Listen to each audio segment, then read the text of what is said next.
Hey, shh. Calm down. The show is about to start. Reese on the radio. Turn it up. Turn it up low. Turn it up loud. It's like a dream come true. Turn on your radio. Reese is on the radio. Yo, let's get it. Due to the nature of this program, discretion does not exist. It's Reese on the radio. Right now on WTIC News Talk 1080. Yeah!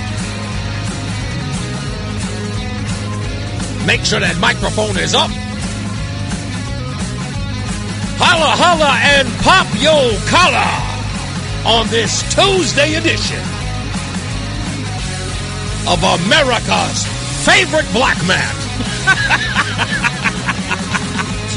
It's Reese on the radio, scallywags, nutmeggers, and conversationalists alike, and of course you haters, it's Reese on the radio on WTIC News Talk 1080. America's. I don't know why, but I was thinking of Russ when I started. He is headed to America's Anchorman. I don't know why it popped into my head. If you guys knew how often I have to deal with race in having conversations with people on the left, if you only knew.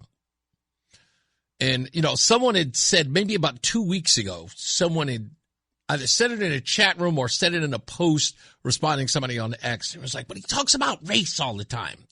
I'm like, no, I do not. I mock race all the time.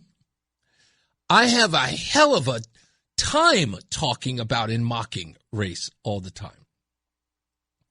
And there's a reason for it. It's because it is being used and leveraged against conservatives and values all across the country. And your fear of that conversation, when you grimace, if you will, when he talks about it, that grimace shows that is working. See, when you talk to these folks, they'll tell you every day, we need to have an honest conversation about race. What do they mean? You're going to have to capitulate to whatever minority group we say you should. That's what that means. So when I say, okay, let's have a honest conversation, and then you start dicing every stupid claim that comes from these idiots, they all of a sudden don't want to have an honest conversation anymore. They don't know how that conversation works as far as honesty is concerned. You can't reveal to them honest numbers, honest data, or just honesty, period. Because they don't want the thing that they claim that they want. So that's why I mock it. Being a black and African-American conservative is a weapon. It's not a curse. I am a weapon. And I am a weapon against stupidity, race baiting, lies. But I am not a weapon to be used by you or anybody else. No. I'm a weapon to be used by me. And I have to do this. I am called to do this. I truly do believe this. I believe it is my job to go out there and get these people to wake up and get out of their own way. And if I may say so, and I'll applaud myself for this, I do it with a little bit of humor. That's why we have Negro nonsense. One of your favorites? Why? Why is it one of your favorites? Because it comes right up to that line and injects a little bit of humor and absurdity. You just kind of go, what? People have stopped complaining about it. Remember, they used to complain every Thursday. They complained about it. They showed up to complain about it. You know why they stopped? It's because they started to realize how absurd everything they were arguing about. And they also realized they were never going to shame me out of it. They used everything. You hate yourself. Clearly, you don't know me. I love me some me. I do. Everything about me. I really do. There could be no shame in that. I don't take any absolutely no shame. I love me some me. And the other side is recognizing that I am an African-American, black, Negro conservative, knowing every one of those things. And knowing that in some ways, because I know you say it to me every time you see me, to go, boy, you can get away with a lot of stuff. Yes, fully aware. When I say some stuff, even some people here, they go, you can say that. I can't. And I go, yes, I know. It gives me a lot of leverage. I can say the things that most people can't, plus I can make fun of it. And what gives me an added bonus is that I don't care whether or not any of the usual rabble-rousers, United Negro College Fund, NAACP, for the coloreds, and every other so-called, civil rights organization can say nothing to me. They run and hide. I'm Jack Johnson to these people. I'm not going to take any of their crap. And they fear me. Yes, they do. Come on, they do. And those of you listening in every one of those civil rights organizations, you sure do. You won't come up on this program. A.J. Johnson was the only one who had the guts. Rest of you run in fear. That's why you go looking for the white man, making him feel guilty about himself. So they can hand you a couple of pennies. Here's some coins, boy. Pick them up off the floor. Now stop bugging me. And sure enough, you run, you scurry. You take your scraps back to your minions. You dole them out. Look at what the white man gave me. I made him feel guilty about himself. And they handed me a couple of dollars to spread amongst us. We're going to go back next month, see if we can get some more money. Yeah, you can't do that with me. And the reason why you can't do it with me is because I'll never, ever kowtow to those white folks. You see, while you go there and you capitulate to every one of them, I put them on blast. You see, I'm the black man you're supposed to be, civil rightser. I go right up to the door and I hold them accountable. What's that you said about people of color the other day, Governor Lamont? Why are you hiding that black man's death, A.G. Tong, from the public? I do your job. You show up for disputes about black girls' hair color and nooses in the locker room, petty crimes. You're small ball. You're weaklings. You are petty. That's why you're afraid of me. That's why you'll never come on this program. That's when I show up at your events, you all turn around. Who's that? Who's that? Who is he? That's that Reese on the radio guy. Oh, okay. Don't talk to him. Don't talk to me. Show me your fear. I love it. It exhilarates me.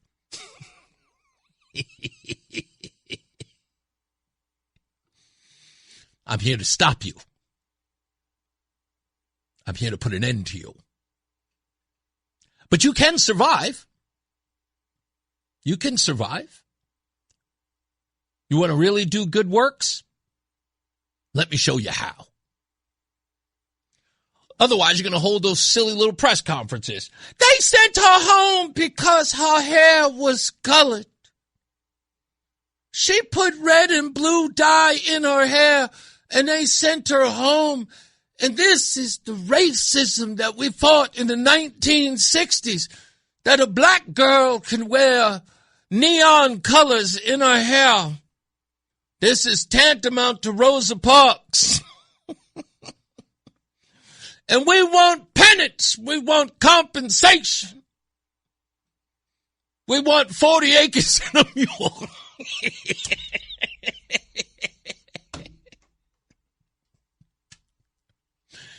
We want DEI because a hair color was discriminated against. I got this one guy who works for WTNH. I love the guy. Every time I see him, he's very, very kind. But he says at certain moments when I'm on the air, when I'm doing this, he turns the channel. He goes, there he goes again. I'm out of here. My question to him is, what's so serious? Why are you offended? Nothing I said was a lie. In fact, every time I see him, I said, what did I say that was a lie? He goes, no, I'm not saying that you said anything that was a lie. He says, I can't hear it. The truth hurts.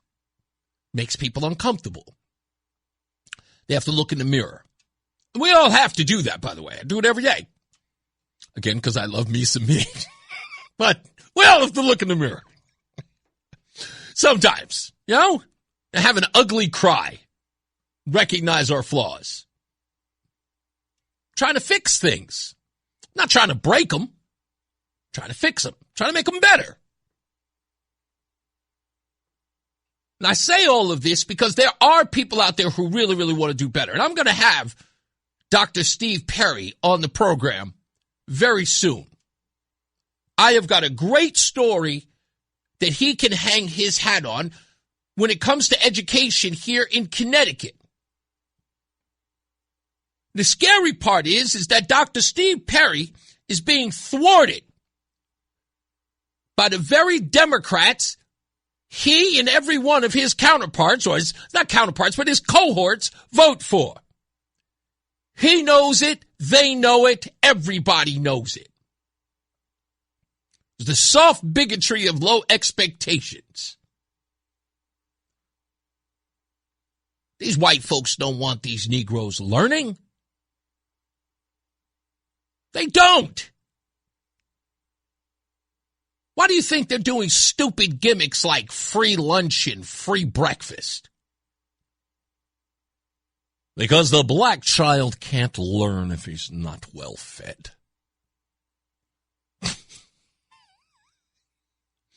We got to feed them. That's how they learn. What are they, gremlins? What type of nonsense is this? And everybody sits around and they applaud it, especially all those crazy old black women sitting around just going, yeah, child needs a meal, child needs a meal. Silly women, all of them. Couldn't tell you the real reason why these children aren't educated. These poor children are running around, leaving the schools and joining the gangs. Shooting each other, killing one another. And they think the problem is French toast.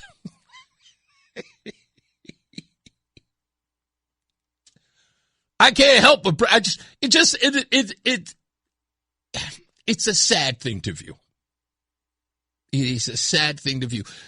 Reaching this part of my life where I don't really have to care about those folks, because they used to, I'm telling you, back in the days when I first started in radio, they would tell me all the time, you got to bring it down a little bit. You got to bring it down a little bit. I say, why? We're getting somewhere. People are privately agreeing with me when I say them in public. Sure enough, I would go out to events and they tell me, we're not allowed to say anything, but you're so right. Those are good things. You start telling people that it's okay. Remember Raphael Warnock? I played it on the audio not too long ago. Raphael Warnock talking about African Americans voting for Donald Trump. And he said that the Donald Trump campaign was trying to create a permission culture that could vote for Donald Trump. In essence, saying he made some gains, but the only reason why is because they wanted to create a permission culture. And that's the thing. Inside, especially the black community, not so much in the Hispanic community, because that, as even Joe Biden said, Hispanics, different from blacks, he said it, I didn't. Hispanics can have a range of different ideas. They're almost like white people. They can hold completely contradictory points of view, and no one say that they are traitor to their race. White folks will say that, but not Hispanics, not Latinos, not at all. Cubans, totally against communism. You know what I mean? Venezuelans, completely against socialism. Puerto Ricans, it happens. It just is. But in the African American community, no. You're not allowed. You're not allowed. Not until somebody gives you license. We're not on that today. Okay? You just can't give up Jordans. Jordans are the sneakers. You can't. No Reeboks. You can try it, but that's how it goes. It's a permission culture.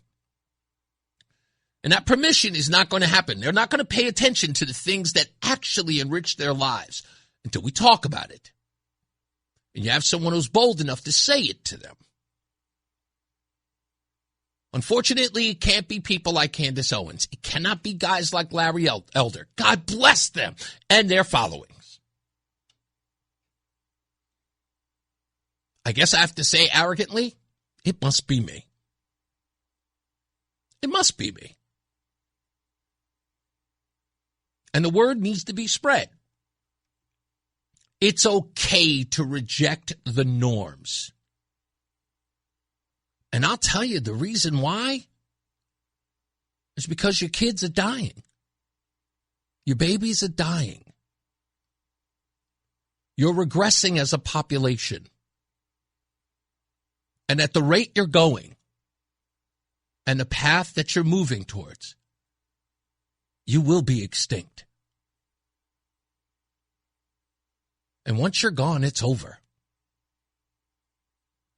So wake up. Start recognizing Reese on the radio is here to free the slaves. We'll be back. More news, more views when we return. It's Reese on the radio. Fan of WTIC? Then do us a favor. Download the free Odyssey app and favorite WTIC. I'm not going to lie. No one has ever.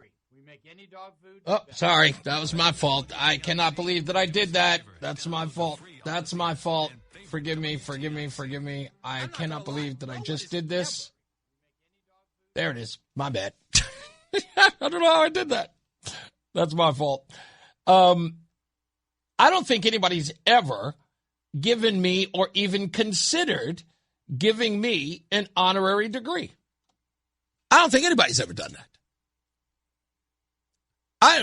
That'd be nice for somebody to say, hey, come on down. You know, let me give a commencement speech. You do? I'm supposed to offer them money in order to get that done? Really? No way. Like, what do I have to do? Do I have to, donate money to, a building? Do I have to get, Reese on the radio communications wing? You think people are just giving those out? Yes, of course they are. They just gave one to Scott Extra Large over at the NAACP. Hold on, look, I'm reading it right now. There's a whole article on it. This was from, I don't even know which publication this was, but apparently it was on WTNH. Connecticut NAACP president receives honorary degree from UConn. Yeah.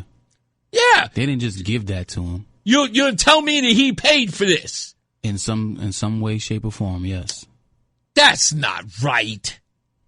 That's not right. I do more for the so-called black community here in Connecticut than he has ever done. Come on. He got some some behind the scene things transpired. Yeah. And that's why he got what he got. Do we have any conservative colleges here or universities, maybe some Christian college? Because, UConn's never going to give me one. I don't know if CSCU wants to give it. I don't want anything. CCSU. Is it CCSU? Yeah. What do I call it all the time? CSCU, right? Yeah. Yeah, CCSU, whatever. Probably not a good look for me to be down there with those folks. They got SCSU. SCSU. I don't know. Which one is the one with all of the, with Dr. Mandingo? With all that scandal. I think that's CCSU. CCSU. Okay. I don't know. I don't have to deal with them.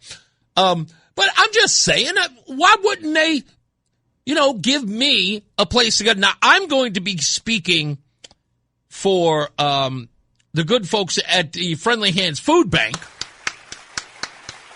They are asking me to come down. In fact, let me tell, this was an email that she sent me not too long ago. Karen Thomas sent me an email and wants me to come by and actually speak at their veterans room.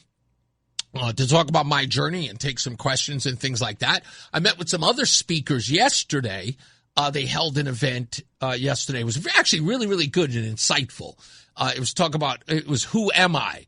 And the beauty of it is that at the end they were talking about I am love, which is a very good way to look at your life. Who am I? If I am in the image of God, what is God? God is love. So I am love, which I thought was a very, very good message.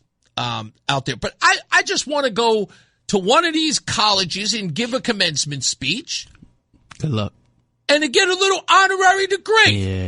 You got to see all the stuff you're doing for the Friendly Food Bank. Yeah. That's how you get, like if Food Banks of Connecticut were to give you an award, they would give you an award. Right. Because you're doing it out of the goodness of your heart. Indeed. You actually care about what you're doing, and you're doing a lot of promo and different things for them. Then that's how you would get if you're not, if you're not a behind-the-scenes investor. Right. See, now I'm a proud supporter. Since you've been here with me, Friendly Hands Food Bank is something I've been talking about for the 4 years that I have been here. Yeah. And they are a great organization in what they do. They just expanded recently. I went there for the ribbon cutting. We even was there with the governor, who weirdly enough cut me out of the promo but then again, it probably wouldn't have been good look for them. They cut me out of the promo, but they did leave me on the regular photo. That was, I guess, their press photo. A lot of people didn't know that. They said to me, and I quote the governor's office, "What were you doing there?" And I went, "Wow, you people really don't listen to my show, huh? You know nothing about me." Yeah, you were part of the reason they were there, and they don't even know. Exactly. So anyway, I just think that I should be getting one of those honorary degrees. That's all. From what college? It doesn't have to. Well, I mean, from which college? I don't know. What's a college around here that would? Not Yale. I think Yale is a little too upper echelon for me. A little too prestige. Yeah, too little prestigious for me. I need bottom of the barrel, sort of like, Institute of Technology type. I mean, will they give me an honorary degree at DeVry? I mean, come on, I'll take one. I'll take an honorary degree from DeVry. Huh? No ladder is too short, my friend. No ladder.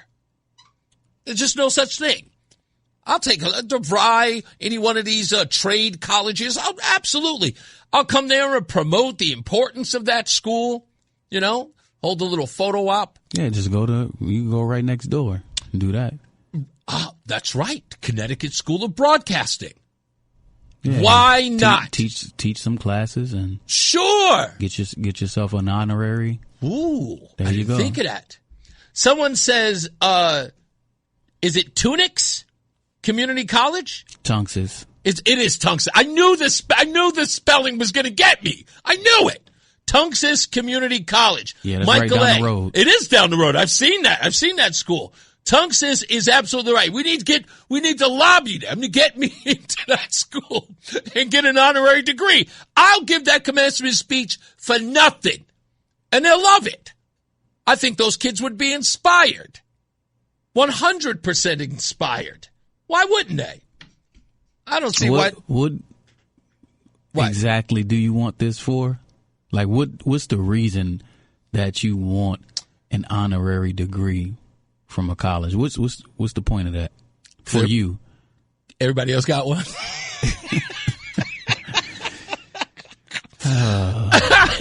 It's as simple as that.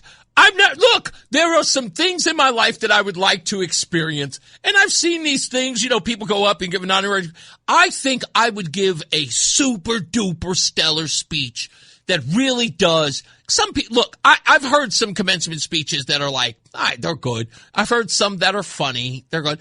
One of the greatest commencement speeches I've seen as of late. I can't say as of late. It's actually been a while. Conan O'Brien gave a commencement speech. It was absolutely brilliant.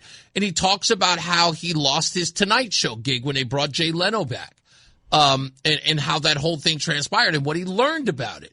And it was a great speech, and it was an inspiring speech about letdown and failure and feeling dejected and rejected. In essence, it was a great commencement speech to let those young people know that those things are going to happen to you. But, there are, there's how do I put it? There's a rainbow at the end of that cloud. And it was a brilliant speech. You should go look it up. It's really, really inspiring and funny. But I think that I would give a fantastic speech. I think I'm the guy to give that speech to one of these kids going to a community college who is sometimes led to believe or made to believe that the school they're going to is just a community college. And to tell them that there are plenty of people who can't even go there, who don't have the opportunity to go there, who don't think they're smart enough to even go there, or that opportunity isn't theirs to get.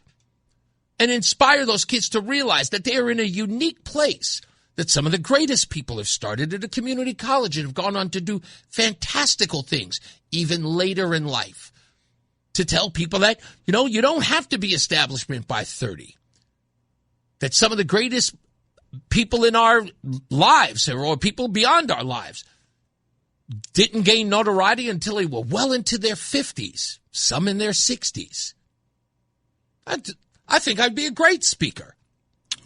Okay. I guess I didn't inspire. If I couldn't inspire you, I couldn't inspire anybody. I thought that was a pretty good off-the-cuff speech right there. It was decent. Okay, well, thank you.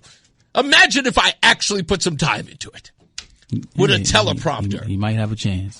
Boom! You know what? Hold on.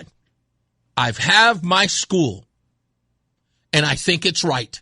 And thank you very much. Who is this who wrote it? Is it Lori? Thank you, Lori. Lori just gave me the college that's going to give me my honorary degree, and I think it's fitting. Manchester Community College. Do you not understand the significance of that? Yeah, that's where you started at. That's correct. That is my first home here in Connecticut. Manchester Community College, an honorary degree. You know what? From MCC. From MCC. How perfect. How perfect. Okay, Lori, get on that. Talk to somebody. Lori, you're going to have to go there and, because they did open up a radio, not a radio division, but some sort of studio. They do? Some sort of studio production type classes they started now over there, I believe. Really? Yeah. So you might want to check into that. Okay. Now we're talking. By the way, Crusader says this one. Now, Crusader, of course, scallywags are going to be scallywags. Crusader says, you need an honorary degree from Fairfield University so you can get a T-shirt saying property of FU. Hey, who says I can't get 2 degrees, huh? Who says I can't have 2 of them? Manchester Community College. That's it. That's the school. We're gunning for that one. We're going to go for that. So what are they going to make you? Just I don't care. A doctor? You going to be a doctor. You know what? A doctor of radio. Doctor of radio. Oh, why not? Or even doctor of communications. But I think doctor of radio is that's cool. I like that. The doctor of radio. Reese on the man, it's so perfect. It writes itself. Okay, we have to. What? And you said how much we have to buy a wing or something? buy a wing, teach some classes. Teach some classes. Pro bono. I'll do it pro bono. Yeah, teach some classes pro bono. Absolutely, I can. We can have. They have music theory. We do radio theory. Yeah. Why not? If somebody is at Manchester Community College, one of you, I know that there's someone who's an alumni, somebody who's in the faculty, somebody's got to be listening to this program in Manchester. And you know how much I love this state. You know how much I love going to Manchester. I talk about, Manchester all the time. That's, pretty much where I spent all of my time when I was here. I would love to do, if you We'll have somebody sign up a class or we'll put up a class and, I don't care how many students. I don't care if it's all the students. I would love to teach. By the way, how long are classes in? I think you have an option to pick if you're. Yeah, so I can do like 45 minutes to like 50, right? Yeah, I would say 50 to an hour. Yeah, 50 to an hour. Yeah, 50 to an hour would be a good time frame. Somebody's got to know someone at Manchester. Yeah, I've known people that graduated from there. So really? Yeah. Okay. All right. Well, we'll get on that. Why not? All right. Let's take a break. We'll come back. More news, more views. I got plenty of stuff to get into today. I'm just getting pretty much prepared for today's show. But I have everything set up. So stand by for that. We got to get a little bit more about what's the name? Graham Platner to get into today. Also, is Wallet Hub trying to help Ned Lamont's reelection campaign? I believe so. We'll talk about the Wallet Hub's new release that just came out, which is absolutely laughable when we return. Stand by. It's Reese on the radio. It's Reese on the radio on NewsTalk 1080 WTIC. Carmela says that she is certain that the only... Why am I doing that? I don't totally fix that. She says, I believe the only degree that you can get at Manchester is an associate's degree. I'll take that. I'm not picky. I am not picky. I don't. I mean, if that's all I can get, then that's fine. What was the other thing? Let me see. Did somebody else wrote here that said that I can get, I cannot see this one. Okay, that's Tunxis, whatever that is. I'm not sure what that one is. Okay, that's just the same thing that I read before. Okay, someone here says that Adam 12 knows somebody in Manchester who knows everyone else. You're absolutely right. Adam 12 does know everybody. Adam, you got to know somebody over there who will let me give a commencement speech over there. It's got to be next year. It's not going to be this year. It's going to have to be, I don't know. It's going to have to be somewhere. But they're already... Oh, there it is. By the way, and thank you for that, Karen. This is Coffee with Karen is going to be on June 25th of this month at 10 a.m. out in Torrington. And I'm going to be speaking there. Thank you. I appreciate you putting that up there, Karen. It looks good. And that's the first speech I'm going to be giving ever at that location, at the Friendly Hands Food Bank. What are we going to say, Roland? It's no longer Manchester Community College. It's CT State Manchester. CT State Manchester. And they do have a radio station there, an award-winning radio station. Really? 1620 AM ICE Radio. Ooh. Okay, so this sounds perfect. This is right up my alley. I think that we can make this happen. So they have a college radio station, which, by the way, I'm a big fan. I love college radio. Named Best College Radio in CT by the Connecticut Broadcasters Association. Look at that. Boom. Absolutely. Why wouldn't they? And by the way, can you only get an associate's there, or did he only have an associate's degree at that school? Let's see. Yeah, because we need to find out if it's because even if it's like an honorary associate's degree, so what? I think even that would be, for me, that would be honorable. It just would be. Yes. Yep. The highest credential offered is associate's degree. Let's do it. And what's it called? Connecticut what? State. Oh, Connecticut State. What? University of Manchester? Oh, damn, I just lost a page. All right, we have to get the real name of the place. When all else fails, there's Johnson and Wales. I am never going there. Isn't that a cooking school?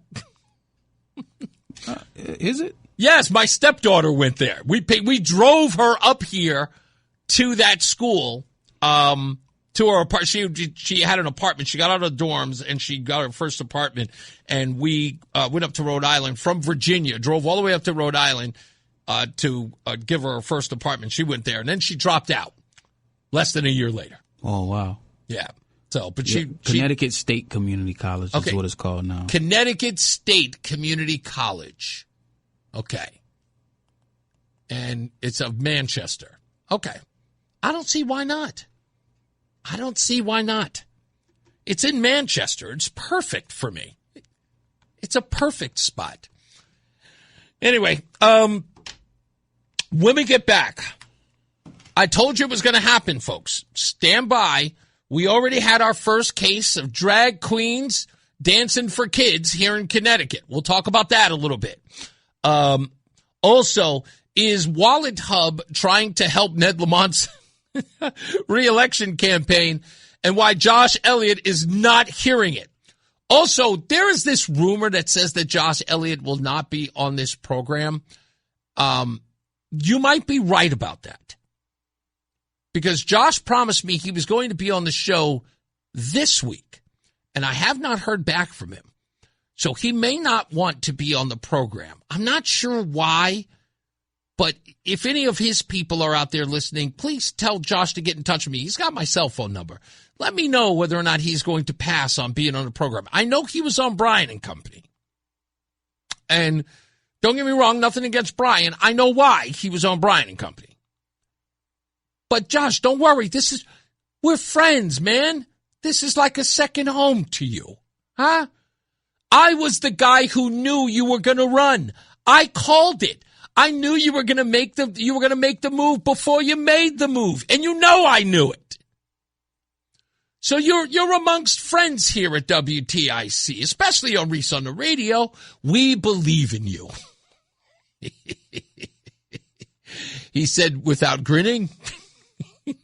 Let's get to the top of the hour newsroom. By the way, when we come back, we'll talk about the new Erin Stewart scandal. Oh, can't believe that. Here's John Silva. Reese on the radio, making sense of the news. Yeah, even when it makes no sense at all. Now on WTIC, News Talk 1080. All right, we're back. Reese on the radio, News Talk 1080. Plenty of news and plenty of views to get into. I want to talk about Graham Platner and now what I'm calling the Democrats' rejection of him, at least in the newsrooms, which you've been seeing lately. We'll talk about that. Also, what's happening in the war in Iran, as many people are trying to call it. I'll break it down for you. So the Erin Stewart saga continues. And, you know, I am not in the business of predicting outcomes, nor am I in the business of releasing information before it happens. I used to do that. And I always felt that that was unfair. I felt like that was moving the needle. But people have talked to me privately. You know who you are. They can vouch for me. When they talk to me about the Erin Stewart situation, I say to them, and I always had, it isn't over. There is more. All of these scandals I knew about months in advance. And I know people are saying, like, oh, now you could say that. Well, like you said, ask around. I have verifiable evidence that I told people months ago that there was more to the story. And there is. Not just this one, there's others. And this story about the master's degree and charging it to the city of New Britain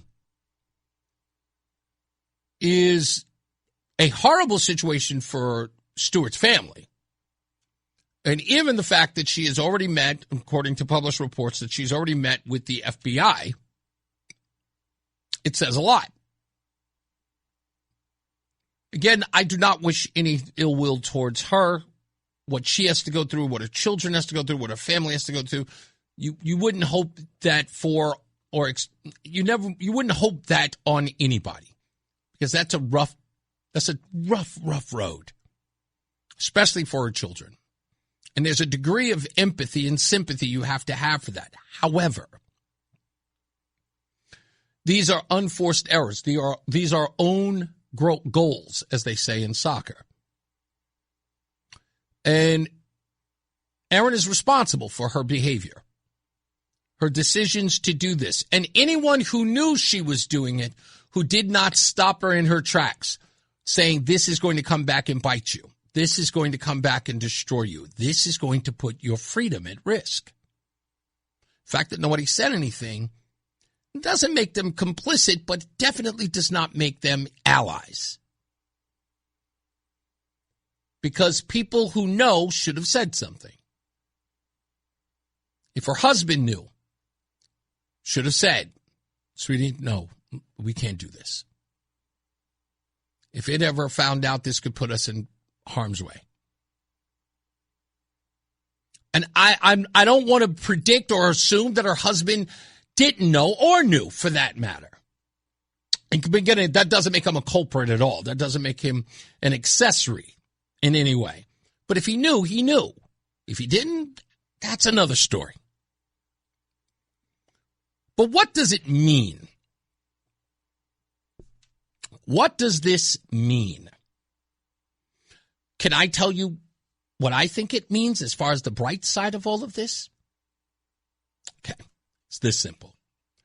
I was online checking a couple of local reporters, guys like Mike Ortiz, guys like Eddie Torres, Johnny Cruz, some other people who are street reporters in New Britain. And I secretly follow them. Like, I don't follow them like have a follow. They just show up on my feed. They're in my algorithm. So when they report, they show up. And I look. And I go,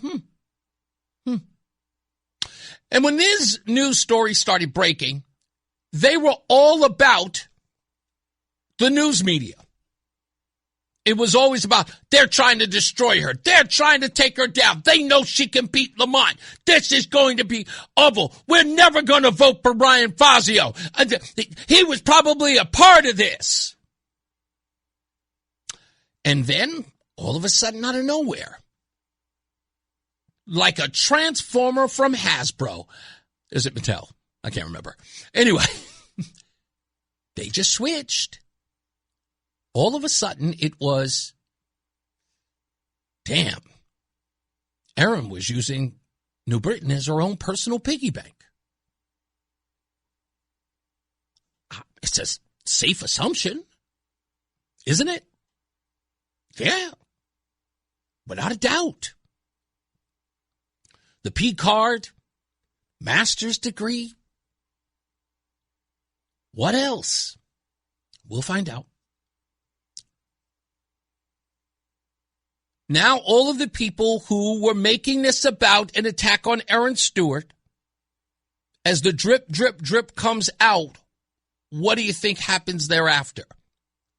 The animus that they had towards this, towards the news media that they claimed went after her, that they believed when she said it was a witch hunt, when she said it was not verifiably true, and then it was. Everyone else sits around angry. Now they're realizing that there was evidence to back this up. And they've realized that Erin Stewart has duped them. And now that this has come out, where do they go from here? You can't be bitter at Brian Fazio anymore. You can't even be bitter at the news media. And I know that's easy to do. I do it every day. But you can't. These are what we call self-inflicted wounds by Erin Stewart. What was in the dark has now come to light, and the only person who's responsible is her. You can call it piling on because, again, there's nothing more you can do to her. She's now a disgraced ex-mayor of New Britain. She is. I'm sorry. That's what it's going to be deemed as. History will tell that story, not me.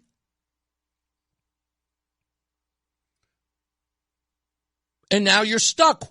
Who are you? And by the way, if you exist, please, with all due respect, I will take the punches.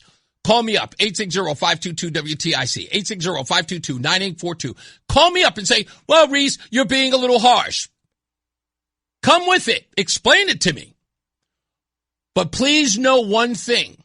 As I said before in the beginning of this monologue, I knew what was coming out before it did. Everything. And like I said, they're not even done yet. They're not. If the other stuff comes out, and there's one that's bad, if that comes out, you'll look at me and you'll go, damn, I didn't know that. And I'll go, yeah, I know. And it's okay. But like I said, if you think it's a witch hunt now, if you think that it's an issue now with anyone other than Erin Stewart, pick up the phone. 860-522-WTIC.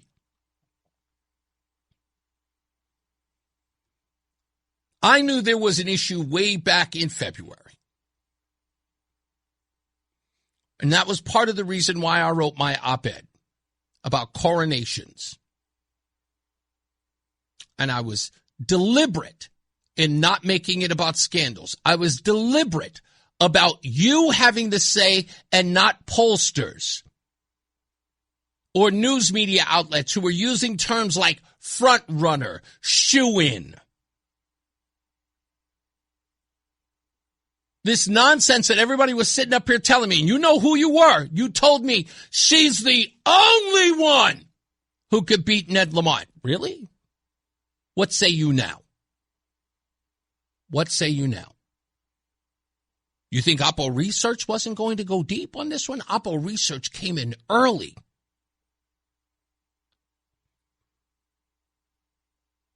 Now, I know that people think it was like, oh, he can beat Ryan Fazio. Do you? Really? This is what, and let me just make this clear. The same people who were saying to me that she was a shoo-in to win knew nothing about what you know today. Right? Right? If you came to me tomorrow and said, go to the casino and bet on, 15 red, who would take your advice today? Who would?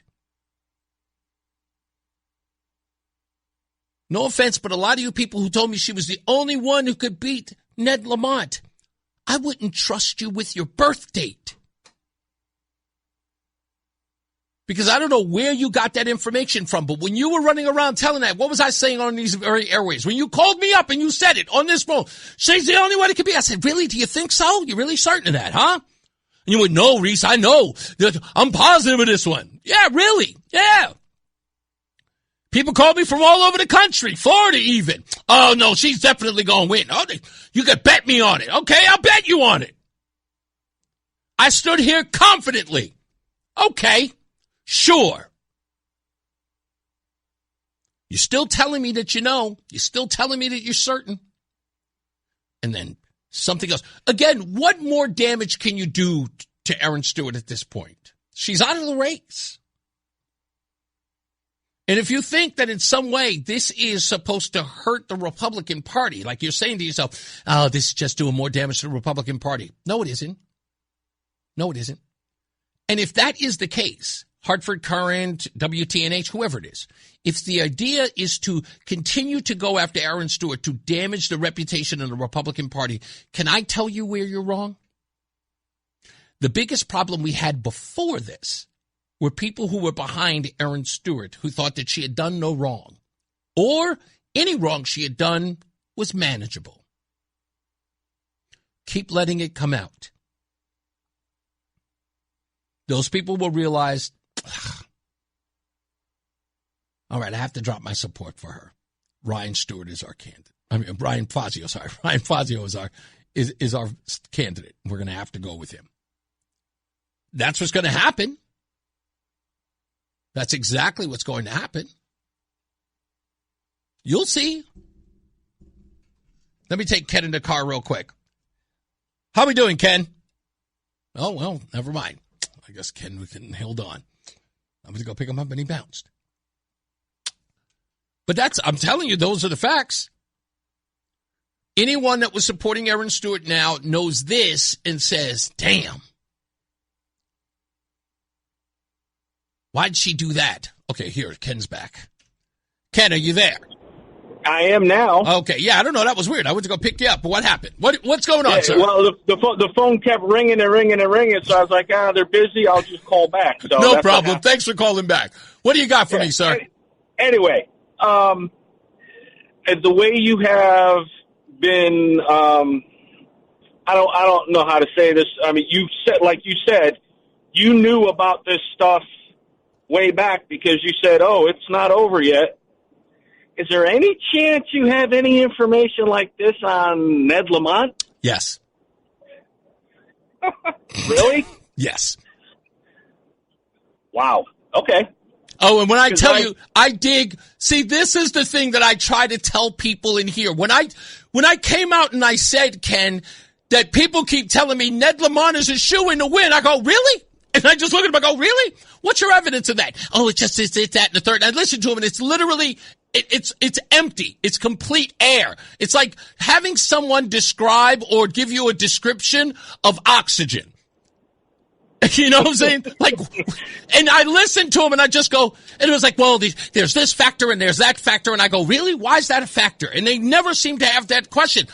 And it's, again, here's the deal. And I tell you why this is so incredible about this, Ken. It's so incredible in what I've learned so far, right? So Connecticut has been this place where open secrets have been allowed to fester inside politics here in Connecticut. And then a guy came around, you might know him, Reese on the radio, who started asking very probative questions to the right people. And because they know that I will go deeper into what they say, all of a sudden they start going, did you hear this? They'll go, did you hear this? And I go, oh, yeah, I absolutely did hear that. Such and such told me. And they were like, oh, you did hear it. And then all of a sudden they just start leaking. And I don't know why, but you know why? Can I tell you what the real reason why they started telling me everything? Because they knew I would leak it. They knew I would tell. They knew I would tell you. And they can't tell you. They're not allowed because of the way that things are done. And they wanted an outlet because no one else would tell. When I sat up here and I told you I watched a reporter coach the governor on an answer he gave me that was wrong, I already knew the jig was up, and I started talking to people, and sure enough, I found a guy who told me that that's who that reporter has always been. And they were like, that reporter is one of the dumbest reporters in Connecticut. Wow. And I was sitting there going, that's interesting. Why would you tell me that? And it was just like, we've been dying to tell somebody who in this media. We're dying to tell people this stuff, but we can't tell anybody because it's just a circular firing squad of people sharing information. For the first time in their lives, they have an outsider who doesn't care. I wish there were more that didn't care because we need to know this stuff, and what they're doing isn't reporting anymore. That's right. Exactly. And it's that's gatekeeping. Why I love you, brother. You're a breath of fresh air. Thank you, man. I appreciate you. It's gatekeeping, man. It's gatekeeping. That's all I'm doing. That's what the news media, whether it's on the radio, the TV, or the print, that's their job. That's what they're supposed to do. That's right. That's right. And we're holding them to account. And if they get angry about it, good. We want them angry. We want them so angry that they actually change course. I keep praying. Hey, that's all we can do, my friend. Exactly. You have a good one, Reese. You got it, sir. That's, look, that's the game plan. And this is, I want to share a tactic with you. And this is an important one because I know they listen. I use the term, it's a saying that I've always repeated. I await the hate. And why do I say that? I await the hate because I know it's coming. Well aware of it. These people telegraph it. There's no sucker punches here. They can't help but telegraph it. I await the hate. Bring it. You are the audience. You, in a lot of ways, vote for this very program. And it is my job to do your bidding. You know that.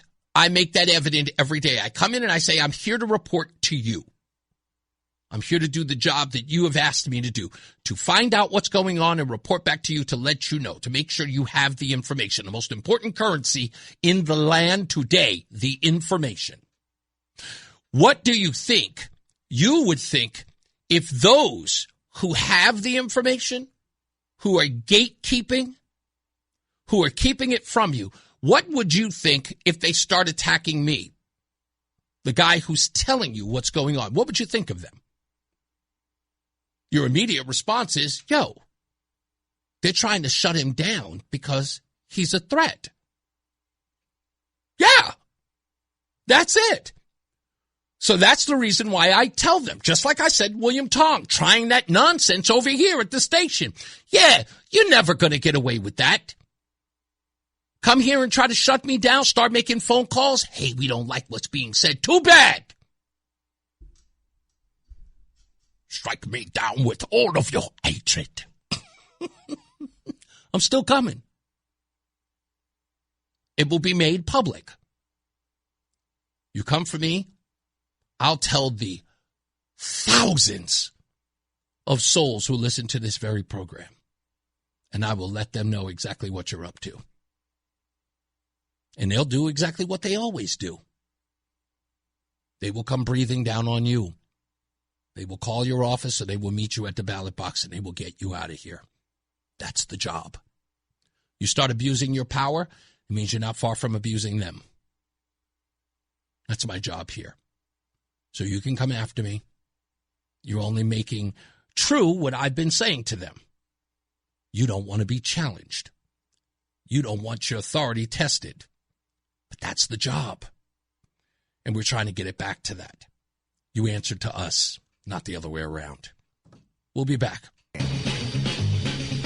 Spider-Man, Spider-Man. Hey, he's your friendly neighborhood Reese on the radio. Right now on News Talk 1080 WTIC. I got it.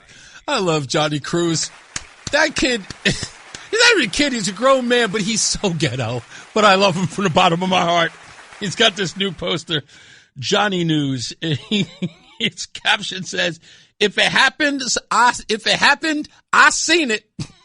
It's such a good picture. It is hilarious. A little AI photo. Johnny Cruz, God bless you, brother. God bless you, man. Keep out there doing God's work, man. I appreciate you. Jason wrote something Joseph. No, it was Jason. Sorry. Jason wrote something in the chat room that I want to share. He says, let's get this out of the way.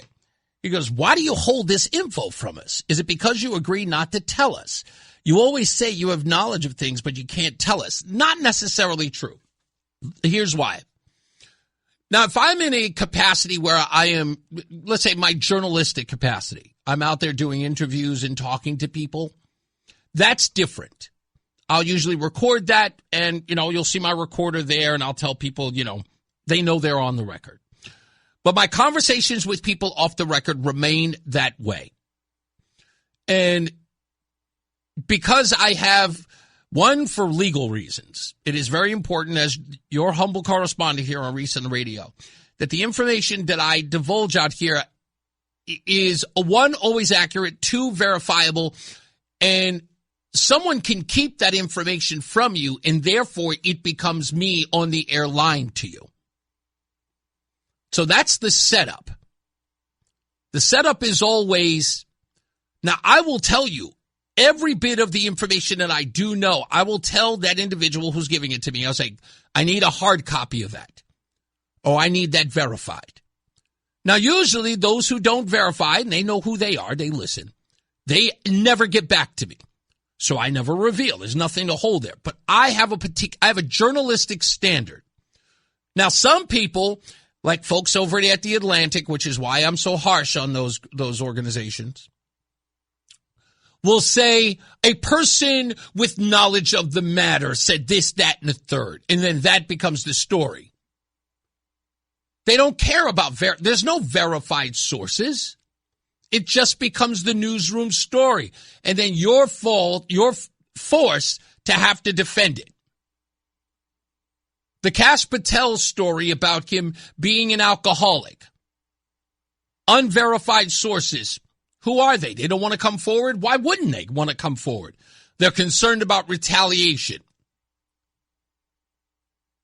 So they told you anyway? It doesn't seem to make sense. Like, you would think somebody would know, based upon the reporting, who it is you're talking about. I could look at the news report and then find out who they're talking about, and then that would be, I'd be able to link the verified source right there. Said that I was here, there, or they were trying to get in touch with me. I was like, really? Who was trying to get in touch with me? I would be able to know who they are. I could use the story to weed out who's this person giving the information to the newspaper or the news organization. So when I tell you that I speak to people, it's not like you guys don't know who I talk to. Many of them are guests on this very program. I'll tell you that much.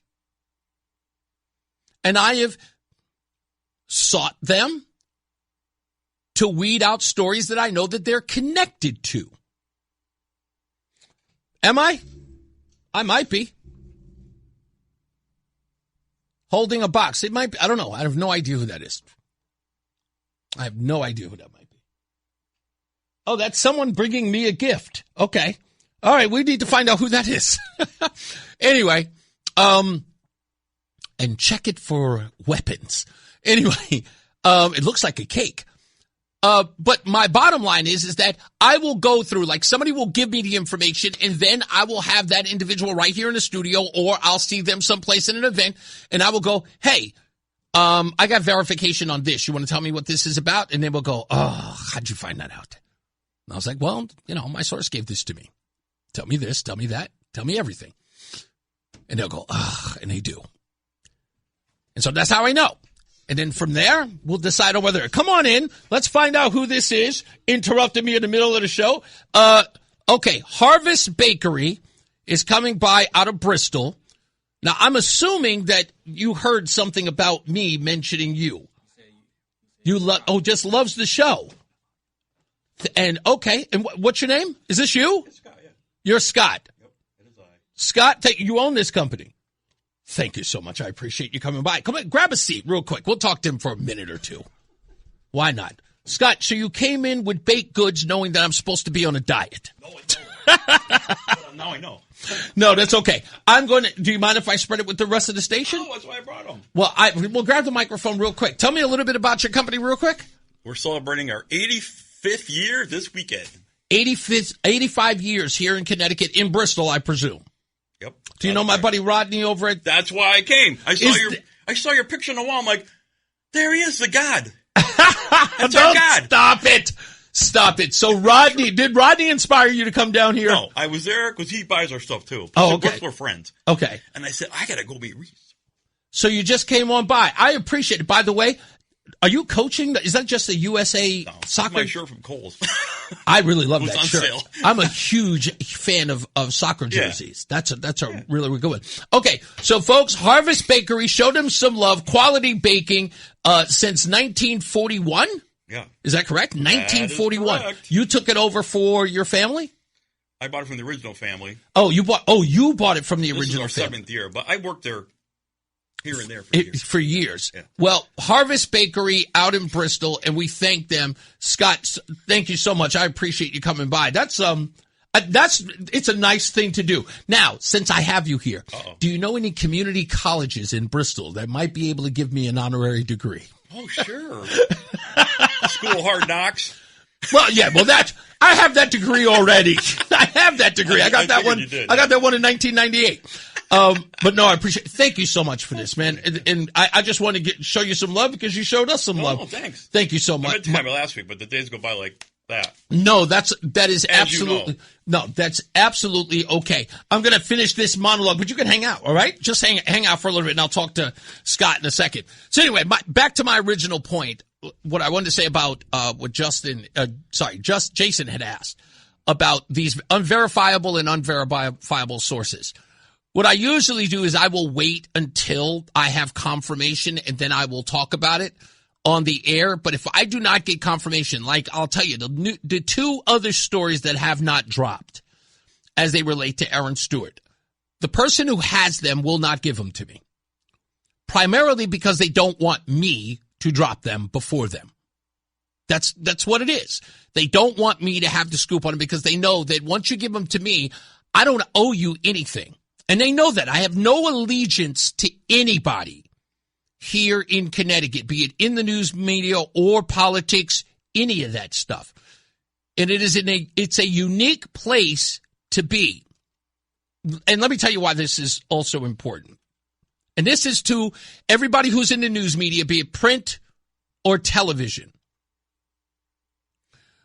Once your newsrooms have committed to you to access, your integrity diminishes. Because two things happen in that moment. It means that they control, the person, the access that you have, controls the newsroom. Sure, you will get I get the exclusive one-on-one. Hey, I'm sitting down with such and such and such. And they get to pad that on their resume. Often doing exclusive interviews with the governor. Often doing interviews with the attorney general. Often doing interviews with the president pro tempore. That stuff's resume builders, right? And then they get to go off nationally, or they get whatever the case may be. Those people are powerhouses, celebrities, if you will. You notice that the people who report the news become more famous than the news itself.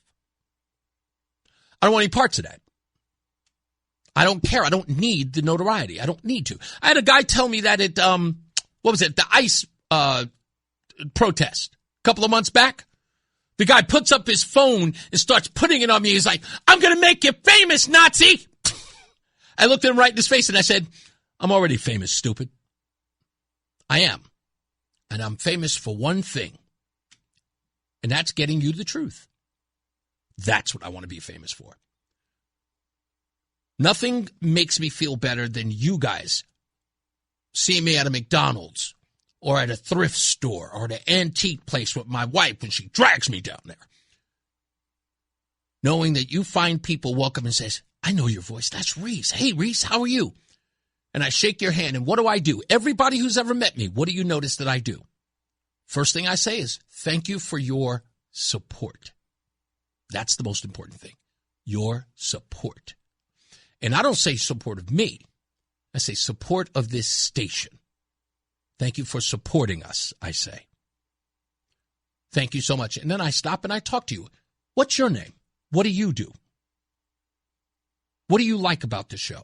What would you like us to do less of? Just as much as more. Because you are the most important people here. You're the stars, not me. When I think about you looking at me, I think about you reaching out to find out who's telling you the truth and who's got your best interest. They don't do that anymore around here. And because they don't, I found an opening. And now it's my job. And if they don't want it, that's fine. More for me. I'm greedy like that. We'll take a break. We'll come back. More news, more views. We'll get some traffic and weather in you when Mark Christopher's here when we return. Stand by. It's Reese on the Radio. It's Reese on the Radio on News Talk 1080 WTIC. All right, we're back. Reese on the Radio right here. And as soon as that top of the hour break comes in, I'm going to find exactly what is in Harvest Bakery's box, and I will find something for it. So I know Roseanne isn't listening because she doesn't listen to the show. She loves me, but she doesn't listen to my own radio show. But I'm definitely going to have a sweet treat in that box, without a doubt. When we come back, yes, exactly. When we come back, I want to talk about Grant Platner and why the Democrat establishment may be sticking with him, but the news media has decided to break ranks. I'll explain that also. Connecticut had its first day, and now we're pretty much well into the second day of Gay Pride. And as I promised, there would be a drag queen dancing in front of children. They did not disappoint. Yay! And I thank you folks for doing your diligence and putting it out there. Don't say a word. Just say, I'm going to leave this right here. Just let them go. Trust me, when we get deep into the month, it's going to be outrageous. When the naked people on bikes show up around the children, you'll know exactly what I'm talking about. They are pushing it. And by the way, I've got a great story about Delta Airlines and what they think of parents. If you haven't heard it, wait until you do. It's fantastic. It's fantastic. I love it every bit of it. Always makes me laugh. We'll get into that as well. You're welcome, Jason. I appreciate you me clarifying that for you so that you understand. Hey, Reese, do you know that you are indeed a civil servant? Oh, wait, political civil servants don't work for us anymore. The objective is to get them back to that. And there's only one way to do that, folks, and that is not, people are saying, like, you got to vote them out. No, it's more than voting them out. We have to stop relying on the courts to settle our differences. If you haven't read it yet, please go to my Substack. If you don't know where to find my Substack, go to reeseontheradio.com. That's REESE on the radio.com. And go read the recent Substack, not the one that's about Graham Platner, the one before that. That's the most important part about all of this, is that we really started relying on the federal government to settle our issues without our vote. And the prime examples of that are things like that you wouldn't believe. Brown versus Board of Education. The abortion rights. Roe v. Wade. Gay marriage. These are things that should have been settled between you and I. But we had to settle scores inside the federal courts. And what the courts did, and this is the interesting part, Congress makes laws. We became a country that allowed the judiciary to do it. That we didn't want to. And the reason why we wouldn't handle it in the votes, is because we didn't like the results that we got. In 1973, the abortion debate, they would have lost if you and I, average folks, were made to vote on it. Let's vote. If we have a national referendum on abortion in this country, they would have overwhelmingly lost. They needed Roe v. Wade in order for it to win. And we started settling those scores in there. We hated it. What happened when the Dobbs decision came out? When it overturned Roe v. Wade? They lost it. That should have never been the case. It should have been hashed out between us. Guess what? Nowadays, abortion rights activists would have won. But we stopped taking our responsibility. We shirked our responsibility at the voting places. And we allowed the judiciary to make our laws. We also gave people, the incumbents. We gave them long reigns, 35, 45, 50 years here. Once you start having that incumbency that lasts generations, you've ceded all power to those in power. Then they become the ruling class, not the people who do your bidding. Ask John Larson. He's stunned.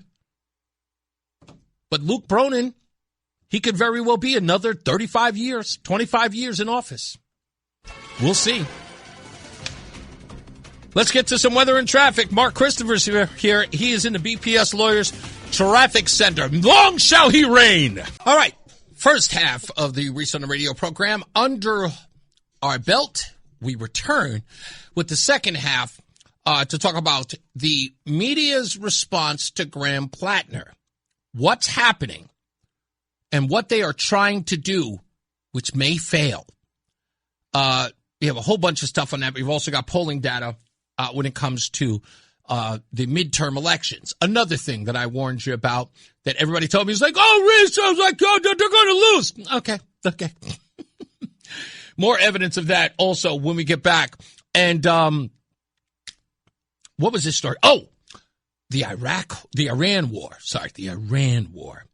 We had a caller yesterday that said that I was like, we're losing. Okay. We'll play some audio of that as well. Plus a whole bunch of other news and views when we return. So go nowhere. By the way, Harvest Bakery, you guys weren't joking. We're over here enjoying every bit of that. Mark Christopher's here. He's in the BPS Lawyers Traffic Center. Please tell me you've been to this place. Where is it? Harvest in Bristol. I don't think I've been there. No, I've never been there. Oh, man, you got to get out there. Now, what are you eating right now? I just had their cinnamon roll. Oh. It is absolutely. I bet you it's great. It's big. It is like. Oh, my God. It is insane. Everything in this box is insane. There are donuts and everything. Oh. I have to go there. I think I'm back on sugar. That's okay. That's okay. You know, I'm a type 2 diabetic. Oh, my Supposedly, goodness. cinnamon's good for... Is it? For your for if you're diabetic, so... Oh, then good. Let me go get another one. Yeah, you'll be fine. Yeah, seriously, go back for a second one.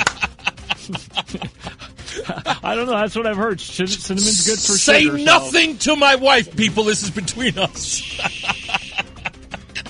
It's Reese on the radio on News Talk 1080 WTIC. Graham Platner has ascended to liberal Democrat greatness in a matter of months.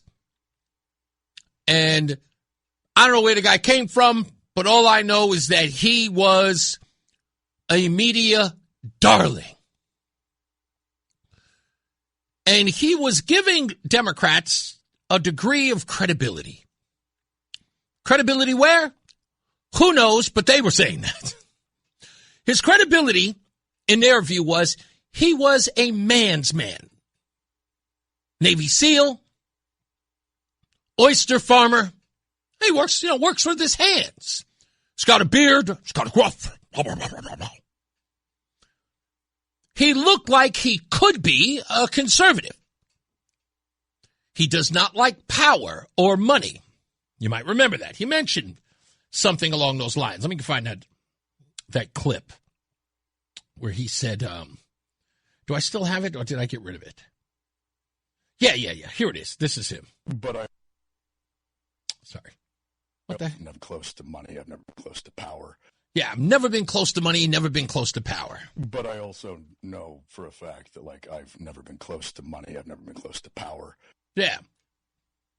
That's what was really driving them. They was broke without power. They like men like that.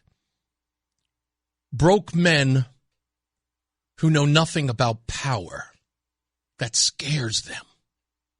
That's conservative. And he's never been around it. He's probably very sensitive. He likes movies like Fried Green Tomatoes and, the Yaya Sisterhood, whatever that damn thing's called. His wife says he's seeking mental health. He's working on his mental health, she says. The liberals love that. But as Adolf Caesar said, not no more. He's done. The media is done with him. This is a character flaw. This isn't, Platner has said, that he did it in form. I'm sorry, I didn't mean it. I've changed. This is a problem. The Purple Heart recipient, by the way, the video he insulted, was a man who took fire to save his team. Mm-hmm. And he said, this stupid guy should have died. It's only because they didn't have good aim that he's here. If you were capable of saying that at any time in your life, you've shown me who you are, and I heard you. This man should be nowhere near Congress. We've already got a wealth of people we need out. We're not sending one like this in. That's interesting. That's Sarah Hines over at The View.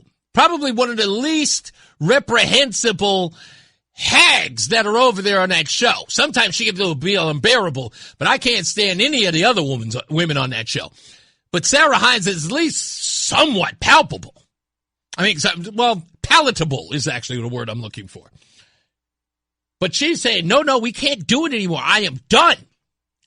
And then there's this other woman. Her name is Yameshi Ejdebu. I don't know what her name is. I don't know. She's got an African last name. I'm not going to try to pronounce it for you.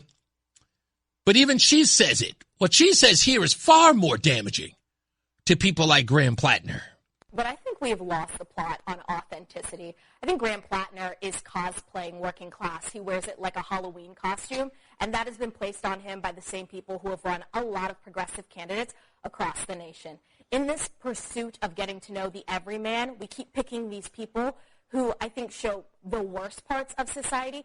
If I am to believe that Graham Platner can relate to everyday Americans, then that means I am to believe that everyday Americans are okay with Nazi tattoos because they get them accidentally when they're drunk, or because they served in the military. They have very regressive views on race and on gender. I just cannot accept the fact that to gain the working class, we have to dress up people who show the lowest of our values. Why are they saying this? Why is the news media saying this? Because when you talk to everybody else, Chris Murphy, Bernie Sanders, they will not reject him. They haven't. Well, we know what their agenda is, but they won't reject him. And the news media is going, no. This guy, bridge too far. Part of the reason is because their credibility is to question right now. They don't want to be the people who platform a guy like Graham Platner. Because then, with all the promotion of or trying to strike down, white nationalism and everything being a Nazi, to platform Graham Platner really puts their credibility on the line. We can't lose another vote. We can't lose another viewer. So they're the ones who are coming out. They're the ones who are fighting back. Sad part is, it's working. The media in destroying Graham Platner, it's working. Any path to taking the Senate goes through Maine. Yeah. So what are we seeing about the chances of taking the Senate right now? Yeah, if you take a look at the chance of getting the Senate right now, you go back 2 months ago, it was about a 50-50 split, right? Now Republicans, again, it's close, but Republicans are now slightly favored to take back the Senate, no doubt in part because of what is going on in Maine, which just makes that path, which is already difficult, a little bit more treacherous. This feels like a Platner tax right now in those overall stances to take the Senate. You heard that? He called it a Platner tax. It is impossible for them to platform a real guy. They think about this. The Democrat Party has no idea where they are and who they are. They are a party in search of itself. They don't know who they are. But then again, that's kind of who they've always been. Lately, that's who they've been, a long time now. Let me see if I can find this picture that I downloaded today. I'm going to post it here on the screen for you to view it yourselves.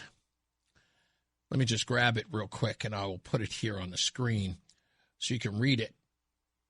That right there is something that Delta Airlines put out earlier today. The other day, I should say. It wasn't even today. It was a little while ago. Let me see if I can read it to you, because it is probably the most astonishing thing ever. It says, Delta Airlines benefits and perk to help you keep climbing. Our culture is rooted in a shared dedication to living our values, care, integrity, resilience, and servant leadership every day in everything we do. At Delta, our people, our success. Our people are our success is what they say. Sorry. Our people are our success. At the heart of what we offer is our focus on shared success with Delta employees. Exploring a career at Delta gives you a chance to see the world while earning a great compensation and benefits to help you keep climbing all along the way. And so they go through all of the things that are on here. A competitive salary, a 401k. Sure, great, fantastic. That's what all jobs should offer. New hires are eligible up to 2 weeks of vacation. This is earned for use in the following vacation year, April 1st to March 31st. In addition to vacation, new hires are eligible up to 56 hours of paid personal time within a 12-month period. Wow, this sounds great. What a perk package. You have 10 paid holidays per calendar year. And then, what if you have children? Well, Delta describes it as this. Birthing parents are eligible for 12 weeks of paid maternity or parental leave. Non-birthing parents are eligible for 2 weeks of paid parental leave. That's in that statement. Delta Airlines is referring to parents as birthing parents. These things are not working, folks. These things have failed. They failed the smell test with Americans everywhere. But they won't let go, and they're not going to let go. And when they're trying to figure out who they are, whether or not a man could be a woman, whether or not a man can get pregnant, whether or not a man can share a locker room with a woman, how many genders there are. When you have a party that has no consensus on basic things, we're talking within the party. Forget about the argument they're having with conservatives. This is an argument they're having within themselves as Democrats. Ask any Democrats, they will tell you the story. They will tell you 9 different ways of what everything is. Ask one Democrat how many genders there are. One person will go, I think there's 72. Another one will go, is there 7? They don't know. They have no idea. And when you can't identify who you are, you can't solve anything. What is it we used to say many moons ago, right? Remember when Donald Trump used to tell us that if we cannot say radical Islam, we do not understand the enemy, right? That was the point he was making. We have to call it what it is so we can recognize the enemy so that we can defeat it. But if we're dancing around with what they are, we don't know what we're attacking. We don't know what we're trying to fight. So here you have an entire group of people who don't exactly know what is what. So is a trans woman a woman? I don't know. I'm not certain. When we have to go to court over that, by the way, folks, then we have people who cannot discern what those things are. Again, in their own party. No identity. What do you expect? So you can have a Graham Platner who has a Nazi tattoo, says awful things about women and blacks, about Purple Heart recipients, in their desperate attempt to defeat Donald Trump. We just need one more vote. We don't care what he thinks. We don't care what he ever said. We just need somebody to be in here so we can defeat Donald Trump. Yes, he kills babies and puppies. Don't care. He hates Donald Trump. We can align ourselves with him. The news media is going, I can't align with him. I cannot get on this television program and compromise my values. People don't already respect me. I'm losing jobs now. People don't want to hire me to be a consultant because I got to go on television and I got to defend a guy who I know is reprehensible. That woman, by the way, that Yosemite, that's a black woman who is finding it very, very difficult. And think about why she is deciding that she cannot stand with Graham Platner. This is what I'm trying to explain to you in my opening monologue. Let's play her again. Listen to what she says. But I think we have lost the plot on authenticity. I think Graham Platner is cosplaying working class. He wears it like a Halloween costume, and that has been placed on him by the same people who have run a lot of progressive candidates across the nation. In this pursuit of getting to know the everyman, we keep picking these people who I think show the worst parts of society. If I am to believe that Graham Platner can relate to everyday Americans, then that means I am to believe that everyday Americans are okay with Nazi tattoos because they get them accidentally when they're drunk, or because they served in the military. They have very regressive views on race and on gender.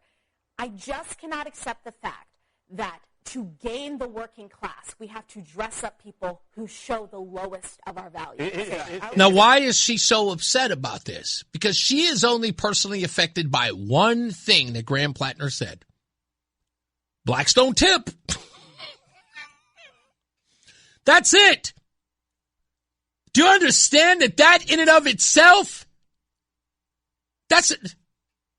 You may as well stab the person. Graham Platner, a white man from Maine, said that black people don't tip. He might as well just pull the hood out of the closet. That's the most disgusting thing he could have said. And that black woman wasn't having it. You think she cares about whether or not he was a Nazi? Everybody's a Nazi. He said black people don't tip. Must denounce him.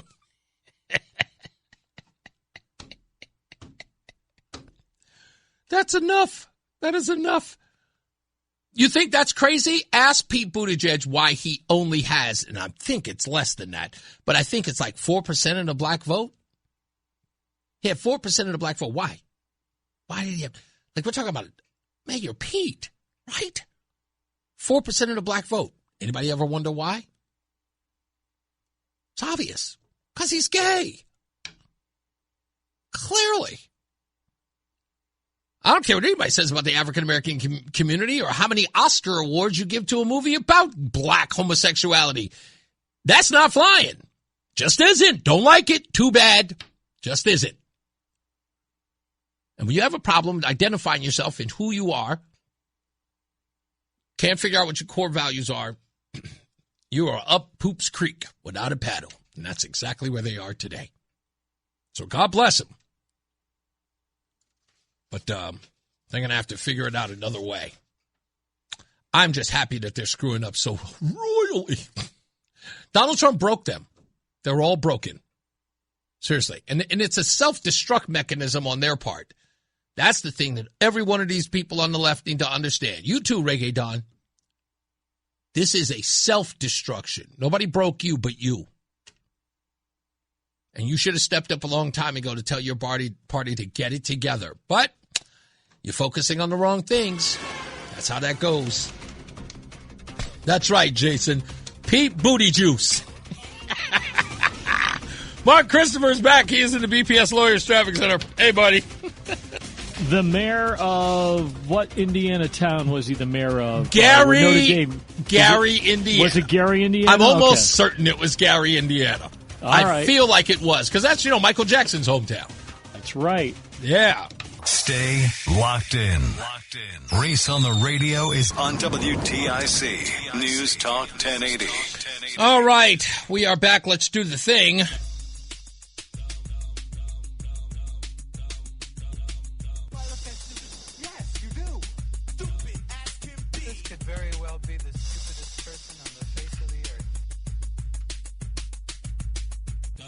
Stupidest thing I read today comes from The Guardian, published this last week. The loss of manual jobs could be driving toxic masculinity, says Sting, formerly of the Police. In this piece, the legendary rocker Sting, while promoting his musical The Last Ship about shipyard workers, floats the idea that the decline in hands-on manual labor jobs for men is fueling toxic masculinity. He suggests modern men no longer using their physical strength daily in factories or shipyards like the old days have lost an outlet for their male energy, leading to frustration, dominance displays, and the broader societal toxicity we hear so much about. The article treats this as a thoughtful cultural insight, nodding to deindustrialization being the real pains into pivoting into hard framing of ordinary economic evolution that has so-called natural physicality as the root of problematic male behavior. I'm sorry, that was a mouthful because it made no sense. The core ridiculous findings, Sting laments. He says, I work with my hands every day as a musician, and I'm lucky. It's a rare thing for modern men to actually use their hands and to use their strengths to do anything. We've lost something there. Maybe the toxicity in society at the moment is a result of that. We've lost that direction for our energy, that male strength. It's rare we have to use it.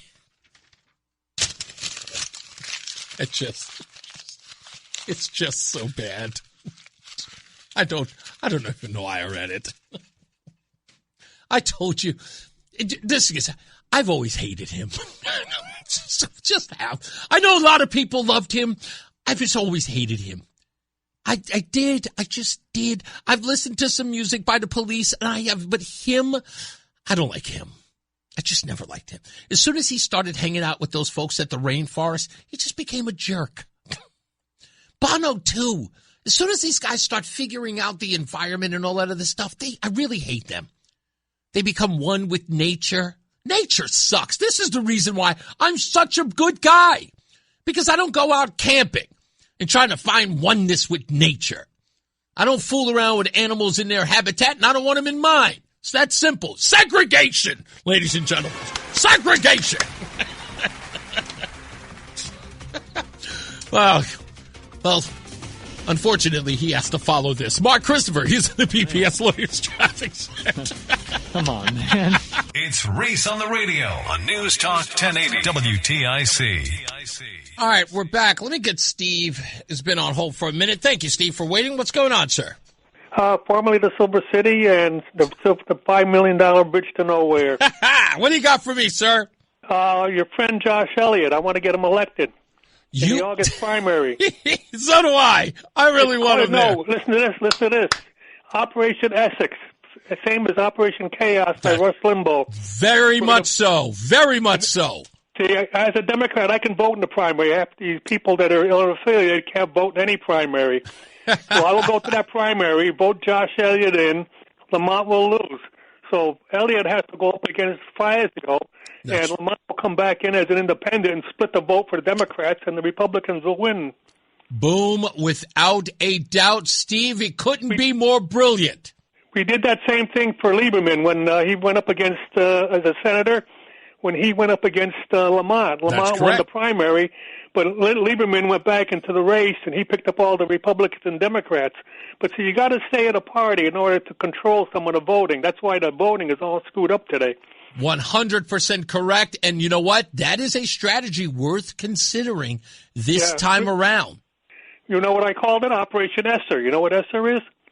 Your Tell name's me. spelled backwards. Thank you. Look at that. That's brilliantly done, my friend. Operation Esser, yeah. I go to that bakery once a month over in Bristol on Route 6. Over at Harvest? Oh, yeah. Yes, I do. Yep, I found it about 6 years ago, and that's the only bake shop around I go to get real good stuff. That's going to be my once a week after church. So we're going to go to 10 Main, and then we'll go over to Harvest after church. Without a doubt. Have to go that. Yeah. Like I said, there's a lot of things that I got in my mind. I was going to play you. I forgot to play you this record here. What did you have? That's what I was waiting for, Steve. Everybody got trouble, and I got trouble too. Everybody got trouble, and I got trouble too. I got so much trouble, I don't know what to do. Now let me ask you, Steve, real quick. Are you playing actual vinyl? Yes, 45s. God bless you, man. God bless you. I was going to play Dearest, but that was for your wife. For my wife. Dan. But listen, I don't care, Steve. Listen, you're always welcome here. Thank you for always lifting my spirits, I think man. I'll play you Friday. I think I'll play you Dearest on Friday. You got it, boss. Sylvia. I'll look out for you, sir. Thank you so much. Good show, too. Good show. Thank you, sir. That's right. Look at that. Operation Esser. I like that. 100% right. So we've got the election tonight in California, in Los Angeles. And this is important in a lot of ways. Now, do we have we have the governor's race coming up as well. But the mayor's race everyone's talking about. Spencer Pratt versus Karen Bass and whatever that other woman's name is. I can't remember what her name is. She's got some weird name. And I have to look it up now so I can find out who it is, because I just had it here. And her name is, do I have it here? She doesn't, no, do I not? I thought I had it here. No, I don't. Well, it's weird, her name. There it is. It's Nithi Raman, right? Nithi Raman. And apparently she's just this person out of nowhere who works in public works. So she sort of helps the homeless or some nonsense like that. And she's running. She's one of the three running for mayor. Some people say that she's nothing more than a Karen Bass ally who very much, like Steve just said, are going to try to split the vote so that that Spencer Pratt doesn't get 50%, because if he gets 50%, the race is over. Kelshi, the online betting app, says that Karen Bass has a 60% chance to win re-election. I don't know. That it's hard to tell. I'm too far away. I don't know a lot of the moving parts in that. But many people believe that Spencer Pratt has a really, really good shot. But in talking about this third wheel, this Nithi, what's her name? Nithi Raman. This was interesting because it's not just how horrible liberals are and this Nithi person, but it shows you just how ridiculous liberals can be. Let me go back to yesterday's show. When we first talked about Graham Platner, I told you that liberals do not care about the things that they say they care about. They say they care about racism, but that someone on their side clearly displays racism and they act like it never happened. They can excuse it. They can, explain it away. The Me Too movement was clearly the left, right? And Graham Platner goes on Reddit and talks about how women are somewhat responsible for their own sexual assaults. They wave it off. Racism is a big problem, but he can say whatever he wants about, blacks not being able to tip. PTSD. And, of course, the Nazi tattoo. And the list goes on and on. But I want you to listen to this average liberal walking down the street who does not even notice he is guilty of the thing that he says you are guilty of. He doesn't know anything about you. He can't know anything about you, but he can make every assumption known to man about you while he is perpetrating the same fraud he attacks you for. Listen closely. I'll play it several times for you to get it. This is a man on the street talking to a South Asian individual. Who are you voting for? It's Yaraman. Why her over Bass? Well, she's Indian, and I'm South Asian. Respect. What do you think about Spencer Pratt? Not much. Now, I had to stop it. I want you to make sure. He mentions the woman who is running against Karen Bass and Spencer Pratt. She is an Indian woman. This man is South Asian. He looks part Indian. He's probably Pakistani or something along those lines. But again, he looks like he's very, in close proximity to this woman's origin story. Listen to what he says again. Who are you voting for? Who are you voting for? It's Yaraman. Why her over Bass? Well, she's Indian, and I'm South Asian. Respect. What do you think about Spencer Pratt? Not much. Do you think he has a chance? I don't know. Do you? I mean, if people are willing to elect Trump, some people just want to vote for the white guy. That's true. Just because they're white. That's unfortunate. What do you think about that? People voting on based on race and stuff. I think it's a kind of unfortunate because you should be looking at someone's credentials, really. That's the Democrat Party, ladies and gentlemen. That's who they are. Listen. Who are you voting for? It's Yaraman. Why her over Bass? Well, she's Indian and I'm South Asian. Respect. People shouldn't be voting for people over race.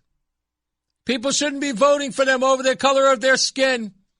So what do you think about white people voting for Spencer Pratt because he's white? That's unfortunate. He's so educated. That's unfortunate. It's absolutely awful. People do that? Vote for people based on their race? Who are you voting for? The Indian? Why? Because I'm Indian. You don't see what you just did there? No, not sure. What are you talking about? Who are you voting for? It's Yaraman. Why her over Bass?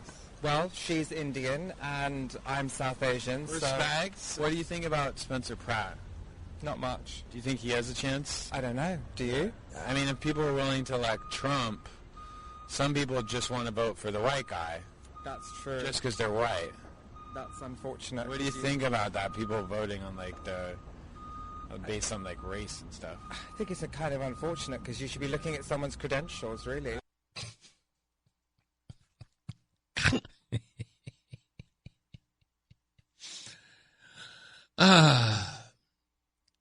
Now, do you think he's sitting at home watching that and saying to himself, like, did I just do that? Maybe I don't follow. I'm not sure. What did I do? Where's my hypocrisy? I'm not sure. Not sure where it is. So, no. See, it's not hypocrisy if I vote for a minority based on their minority status. That's not racist at all. If I vote for the white person and I were white, that is racist.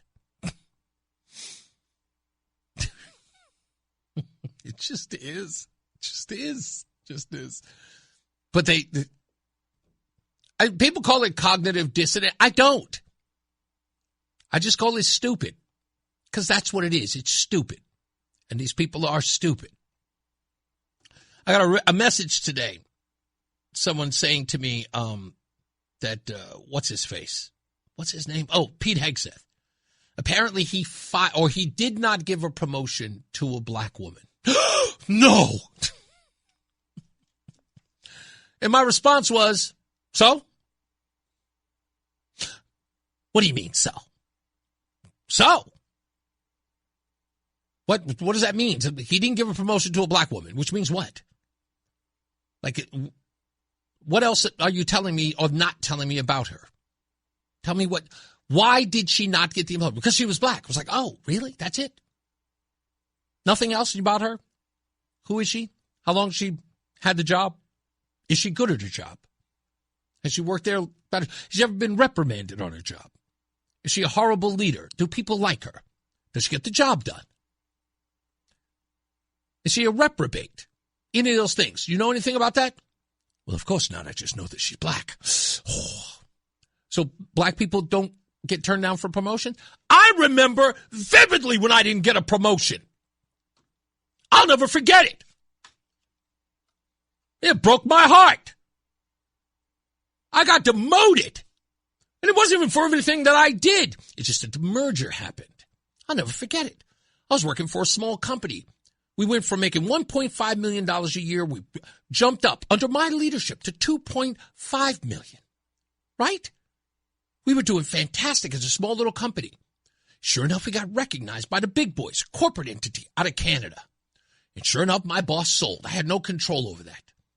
But we were excited. It was my first big paycheck. I was in my mid-20s. Young man, 25, making $30,000 a year in 1996. Unheard of. I was working right there in Midtown Manhattan, a block away from the Empire State Building. It's great. I was doing long hours, but I loved it. And I was single, wasn't even married. I was divorced, but what the hell? I was in my mid-20s. I was feeling great. And when the merger came in, I was like, wow, great opportunity. No. All of a sudden, I get a phone call from corporate. We'd like to have a meeting with you. And they were kind enough to make the CEO, well, one of the CEOs, one of those guys, he took me out to dinner to a fine restaurant. And I sat there. And that son of a gun looked me square in the eyes, and he says, I have some bad news. And I thought he was going to fire me right there, which would have hurt. It would have said that everything that I accomplished was worthless, and I had been filling my head up with fantasies. But he says, the bad news is you're not going to have the supervisory role that you had before when you were part of the small company. You're going to train two knuckleheads who have never done the job before, and you're going to teach them everything that you know, and, wait a minute, you're going to report to them. These guys knew nothing about the business. They had barely been a part of the business like for the years that I put in. And I was going to train these two denunts to take over my job. They told me that my job, although it had great pay, because I was keeping my pay, but I was going to be nothing more than a glorified subordinate. It broke my heart. I could have been promoted. I could have been taking a job. Those guys could have been my lackeys. But no, I had no value. My heart was broken. It was. But I didn't scream racism. No. The guy who I had to train was a Puerto Rican. Good guy. Don't get me wrong. He wasn't a bad guy. But he was Puerto Rican. I could have turned around and said, I could have made a raise, but it wasn't. He was with that company, and they'd promised him that they were going to make him a part of that, and they made commitments to him. They told me I was the new Jack, and sure, you're going to make sure that everybody else is doing their job correctly, but you're not really going to have any power. And I took the L. I did not get promoted. Joke's on them. I just left and went to another company. I went to another company and they paid me more. That's it. No whining, no crying. You're not a slave to these positions. You don't get treated well at the place where you work, leave. If you believe that your value or you have value in any position and it's not being recognized, you get up and you bounce. Who are these people who sit up and saying, I need to have? Why? You don't like the position you're in? Get up. If you're certain that you have value somewhere else, or you can get value for yourself somewhere else, get up and do it. Just sitting around here hammering at people, you better give me an. Who would keep you? I would never keep you. You start demanding stuff that I'm not willing to give, first thing I would tell you is, I don't think you're going to resign. Do you think you're worth it in this position, or you can take your talents elsewhere? Go take your talents elsewhere. I'm pretty sure anybody would love to have you. But it's the fact that they won't leave, folks. That's the thing. That they won't get up and go. That's because truly they know the market isn't out there for them. It's sad, but it's true.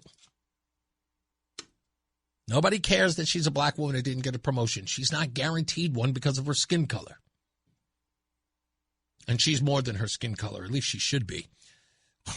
But not to your race baiters. That's all you see. You don't even see him as human. Sad. Let's get another check of weather and traffic. Mark Christopher's out there. It's Reese on the radio on News Talk 1080 WTIC. Your day will come, they tell me. Your day will come. Yes, it comes for everybody. I want to give a shout out real quick before I do music news to Rodney Sr.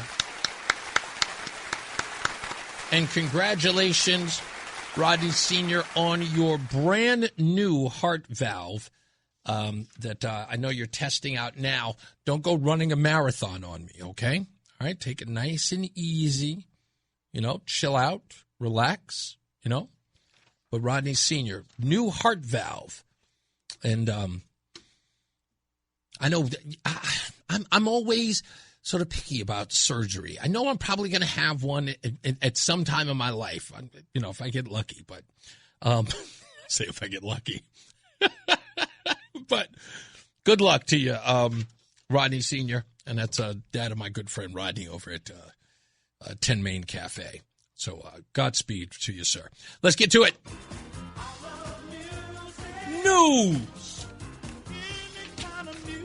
News. Happy birthday goes to ZZ Ward. The blues and rock singer turns 40. Is a blues and rock singer just 40? Whatever. Fabrizio Moretti, the drummer of the Strokes, turns 46. Rapper B Real of Cypress Hills, same age as me now, 56, a year younger. Michael Steele, the bassist and vocalist for the Bangles, turns 71. That's right, there's a female Michael Steele in the Bangles. On this day in 1978, Thin Lizzy released their acclaimed double live album, Live and Dangerous. Donna Summer in 1979's disco anthem Hot Stuff began a 3-week run at number 1 on the Billboard Hot 100. The group Wham, from Wake Me Up Before You Go Go, had their first UK number 1 with the upbeat song. The track captured the energetic spirit of 1980s pop and has also established George Michael's solo trajectory. And in 2008, rock and roll pioneer Bo Diddley died at the age of 79. His distinctive rhythmic beat influenced generations like Buddy Holly and even Elvis. Even the Rolling Stones as well. Let's get another check of weather and traffic. Mark Christopher is back. He is in the BPS Lawyers Traffic Center. Some Bo Diddley. Bo Diddley. Yeah, remember him? He was part of that whole Bo Knows thing. He had a big commercial during the Super Bowl with Bo. Why am I forgetting his name? Bo Jackson. Yes, Bo Jackson and Bo Diddley had the whole sort of Super Bowl ad. It was a big ad, but it was actually pretty fun. From politics to news to music to movies and anything above the sun and outer space and beyond, it's Reese on the radio. Damn, he's good. Only on News Talk 1080 WTIC. All right, we're back. Reese on the radio. Another day in the books. Getting it popping. I think, and Adam 12, you're going to have to tell me this because I didn't see you respond. I understand that the state comptroller is interested in being on the show, and I have no idea if you told me that they are going to be in here. Let me see. I want to look at this. Sean Scanlon, I think we were talking about this. She's checking now to see if they can do it tomorrow. Nope, she got back. They have something already. Okay. All right. So if you can figure out what day they want to be on, they've been asking to be on the program. I'm going to ask Sean Scanlon a couple of questions about his future. And I know that he is I know he wants to be on the program, but I'm not exactly sure why. But we'll bring him on. We told him, we'll absolutely have him on. I have a feeling I know why he's doing the circuit. But I'll discuss that with him when he's on the program. Maybe he'll be here on Thursday. No, we can't do Thursday. I apologize. Thursday on the program, we've got a pretty busy schedule coming up on Thursday. Who's this? We've got we've got William Gifford of Turning Point, the local Turning Point here in Connecticut, and Pat Tomasowicz, who is the lawyer for Officer Joe Magnano. He's going to be here on Thursday as well. So that's our billing for Thursday. So we don't have any guests until then. You may have noticed we sort of light on the guests this week. I was overwhelmed for the past couple of weeks. I even posted it on Facebook, how many guests we've had in the last 6 months. And I missed a lot of people that I did not post. But I want to thank all of you who've been on the program. Some of you begged. I'm teasing. But thank you for wanting to be on the program. We appreciate that. Also, I want to thank our partners, Canines for Connecticut Vets and the Forever in My Heart Foundation. We reached our goal of $25,000, and that is because of you. Every one of you who made a contribution to that great organization, Forever in My Heart Foundation. We'll do it again next year, the late spring. Can't wait to do that again. In fact, we are going to do more stuff in-house than we did just over the phone because I get to see the dogs, and they're beautiful dogs. Beautiful dogs. They're great dogs, and they're great people who have had their lives changed. And thank you guys for seeing it through and making sure that they could get the funding for Tucker, who will be trained and housed with a Connecticut veteran, a deserving Connecticut veteran.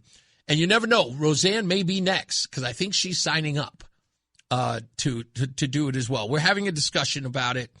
I just found out that our lease is up in March. The end of March, I think it is. So we found another apartment, Roland, and it's closer to you. Oh yeah, we found it, and we're not. I'm sort of excited about it because it is a 2-bedroom with an office. Yeah, I have my own office. What do you mean? What does that mean? I get an office. I love. Yeah, well, what's so special about office? Do you not have an office? I don't need an office. You should have an office. I don't need an office. What do you mean? What do you do? What do you do your production? Oh, you have a man cave. That's where you hang out. No, my man cave is my office. I have an office in the house where I can sit and do things. I can do my research. I can do my videos.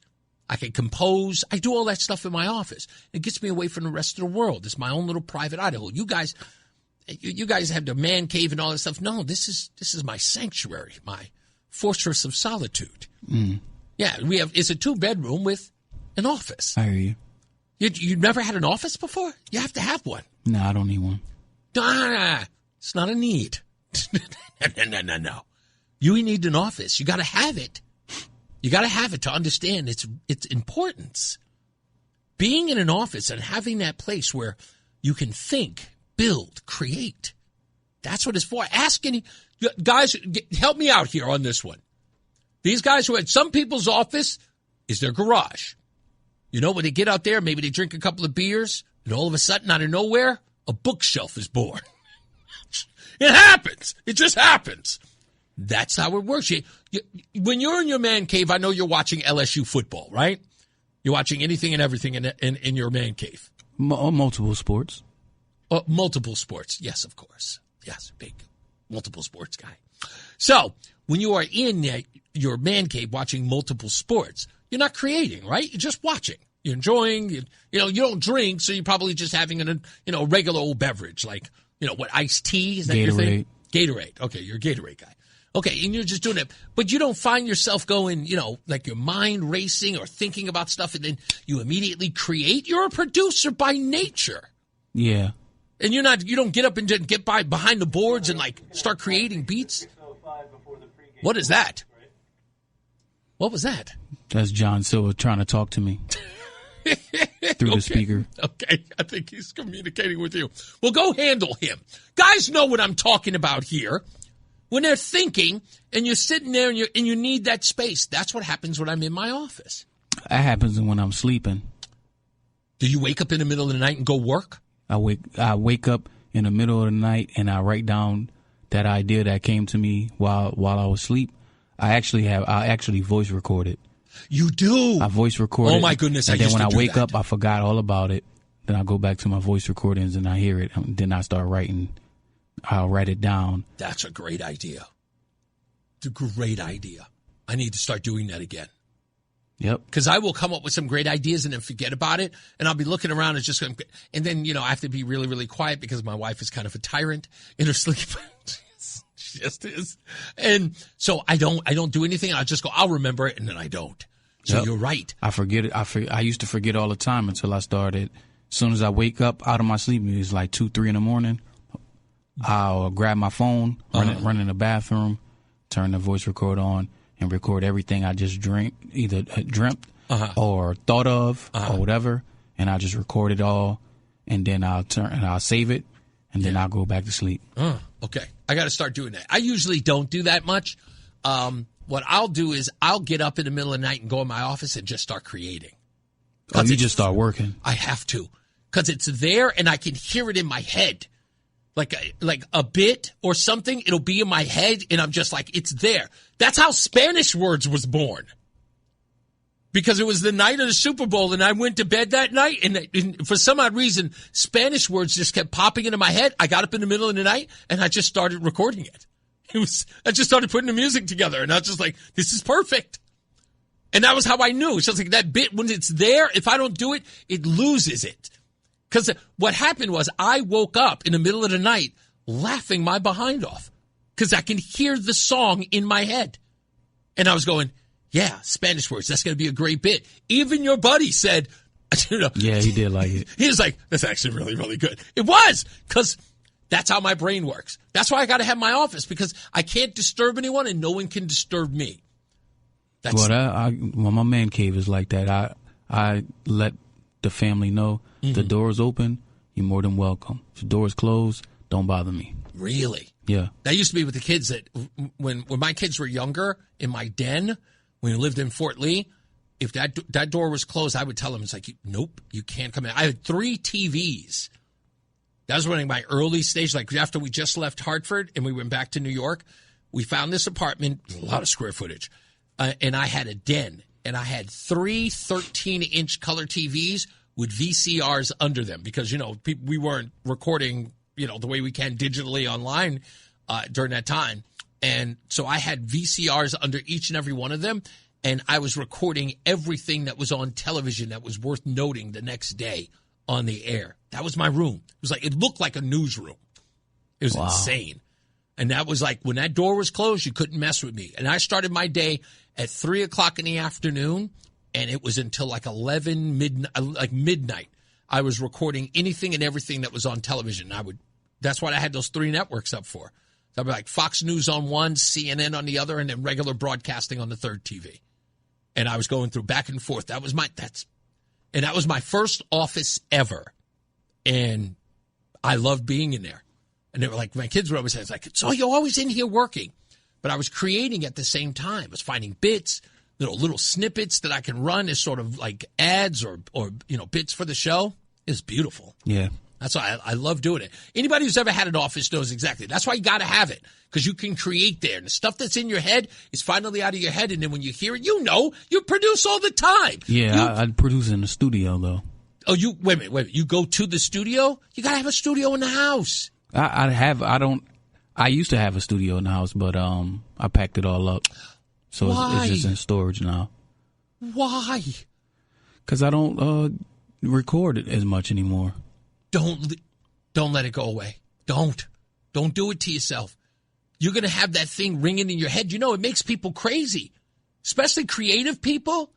If that stuff stays in your head, all you're ever going to do is have that in your head for your rest of your life. And you're going to say, what would it have sounded like had I created it? You have to. You have to get that stuff out of your system. Like it's there. You'll hear a beat. You'll hear a sound. Just get it out. You don't have to do anything with it. Just create it. It's not the same anymore, though. If I get sometimes I'll hear something or hear a song or hear some music and get something right away, then I'll go and I'll just write it. Really? But I won't. I haven't recorded anything in a couple years. Do you not? Have you lost your, I don't want to say edge, but have you lost your desire for it? Like your interest? Yeah. Well, the reason why is because the interest was to make it. Oh. So now that time has passed, just like when I retired from the game of basketball, I gave it 25 years of my life. And then that time passed, and then I picked up bowling after. Now it's something to strive for in that realm. But no, listen, you're never too old to produce, guys. Yeah. I still if I get like I said, if I get an idea or something, I'll go and write it out, script it out, or make a song or whatever. But it has to be something that I'm very, very fond of or very interested in. It's got to excite you. Yeah. Just regular stuff I hear, just like the music I hear now is like, okay, everybody's going crazy over it. I'm just like, it has some good parts, but. I hear you that, because I'm hearing you saying that you had a desire to be like at the upper echelon. No, I was there. Okay, sorry. I was at that point where. You were at that point. You say yes to all of the stuff that comes with it. Yeah. Or you say no, and I said no. Ugh. So So once you said no, you're not going back. Then I knew that, okay, my life has to change now because what I thought was going to happen is no longer going to happen. Oh. Because I wasn't willing to take on. I just wanted to be the artist. Yeah. And do my music thing. But it came with a lot of stipulations. It always does. So there's so many. It's like the stuff that's on the surface. It's it's like an iceberg, so to speak. What I was thankful for was I was given an opportunity to make a choice, because a lot of people don't get that opportunity. Yeah. To say, oh yes, they're already in it. Yeah. And then they get told, oh, you thought that was for free? This is what comes with that. Boom, boom, boom, boom, boom. I'll tell you, it was my earlier days in working in radio, even when I was, my Star and Buck days. The part that I missed about being behind the scenes was when I was behind the scenes, I was a prolific writer of comedy. And I really mean that. I know that sounds a little braggy, but I just was, because I learned so much from so many comedians over the years. I knew exactly how to set up a line in a parody, right? We do parody commercials all the time, and I knew exactly how to put it together, and it would just flow naturally. I love doing that writing part, and to have someone else read the stuff that I wrote and see where they can catch where the comedy is, to see that creative process of like going from my mind to the paper to someone acting it out was incredible to see that sort of mature, if you will. And then as it happened, you just go, I miss that creative sense. Yeah. That's why, from the brain to the page. Yeah, from the brain to the page to the studio. To right. the studio. And so that was the thing about, like Spanish words. It's like that was a creative process. Like I knew that it's not for talk radio, right? Doing that bit was not for talk radio. But I kept saying to myself, who says it isn't? Like we can do, Rush Limbaugh turned that on its head. Yeah, it doesn't matter if it's not the typical brand of radio. Yeah. It's your show, it's your way of doing things, and it's different. Yeah, and I thought that just as I was doing that, I just went, damn it, that's so good. I just loved every part of that. Yeah, we like I said, me and my boy who was my producer, and he also rapped, but we were signed to Rough Riders, and we was taking that next step. We was in Atlantic Records, and we were there from 10 a.m. to 11 p.m. Oh, man. It was the life. Let's get another check of weather and traffic. Mark Christopher's here. Another creative soul. Mark Christopher. See? I love doing that. Those bits are great. Mark Christopher's in the BPS Lawyers Traffic Center. Christopher. The Odyssey app lets you jump back to the moments you missed from WTIC News Talk 1080. Download the free Odyssey app. Search WTIC News Talk 1080 and tap earlier today to get started. Let's go to the phones real quick. Marie is on the line. How are you, Marie? Hey, Reese. I haven't called you in a while. Okay. But I love listening to your show because I get out of work and I need sanity. Okay. So my question is to you. That I noticed that you just don't have any more people calling in a lot like you used to. Yes. And I know you've been interviewing people. But are you still taking call-ins? Okay, so the format of the program has changed to a degree. And I've not really, it's been up and down on people's response to it. So I think I'll lay it out because I've never really laid it out on the program. So because of everything that I do in order to set up this show, it is very, it's very cumbersome on the show and the way in which the show flows for me to take a phone call unless I ask for them to come in. Because usually in this format, or at least the format the way it used to run, people would call in to talk about the things that they wanted to talk about. It became Open Line Friday every day. Yeah. And that became a lot for me to deal with because I usually just want to talk about what the topics are and be able to get them out. So I usually leave the phone calls to roughly about 4:30 and thereafter. People can talk about anything that they want to, but I want to get the subject matter out of the way before I end up down the weeds or down the rabbit hole of some of the stuff that people want to call about. So that's completely understandable. I get that. I just miss hearing people talking, and it's nice to see fellow Connecticut people on the same page. Right. And don't get me wrong, that is good. And I do. I don't know if you listen as much. I know you listen roughly after you get out of work. But during the show, no, that's okay. Yeah. But during the show, roughly at about 4:00, when I start getting in, I've already laid out all of my, my talking points, all of my opening monologues, and then I'll start going into, hey, pick up the phones, call us up 860-522-WTIC. I like telling people when to call, as opposed to people sitting on hold waiting for me to pick up when I've already got a bunch of stuff that I want to get into. And if it gets derailed, I'm never going to make the point I'm trying to make. Okay, sounds fair. Okay, sounds fair. But I have your phone number memorized. Well, don't worry. You get out of work exactly at the time where people should be calling in, roughly about the 4:30 into the 5:00 hour. That's when I start taking calls. There you go. All right. Thank you. You know what? Thank you for taking my call. Of course, as always. Thank you. Bye-bye. Bye. Bye. Steve is in South Windsor. How are you, Steve? Hello. Oh, no, I don't. Sorry, Steve. Hold on. You got to put you on hold. I didn't even realize what time it was. Steve, I'm sorry. Stand by real quick. I didn't realize we're not even in that break yet. We got to get back to weather and traffic. The reason why you're out on the roads. Mark Christopher's back. He's in the BPS Lawyers Traffic Center. Totally forgot, Mark. Sorry. What's up, everybody? You know who it is. You know who it is. You know who it is. It's Reese on the radio. Frederick Douglass of the 21st century.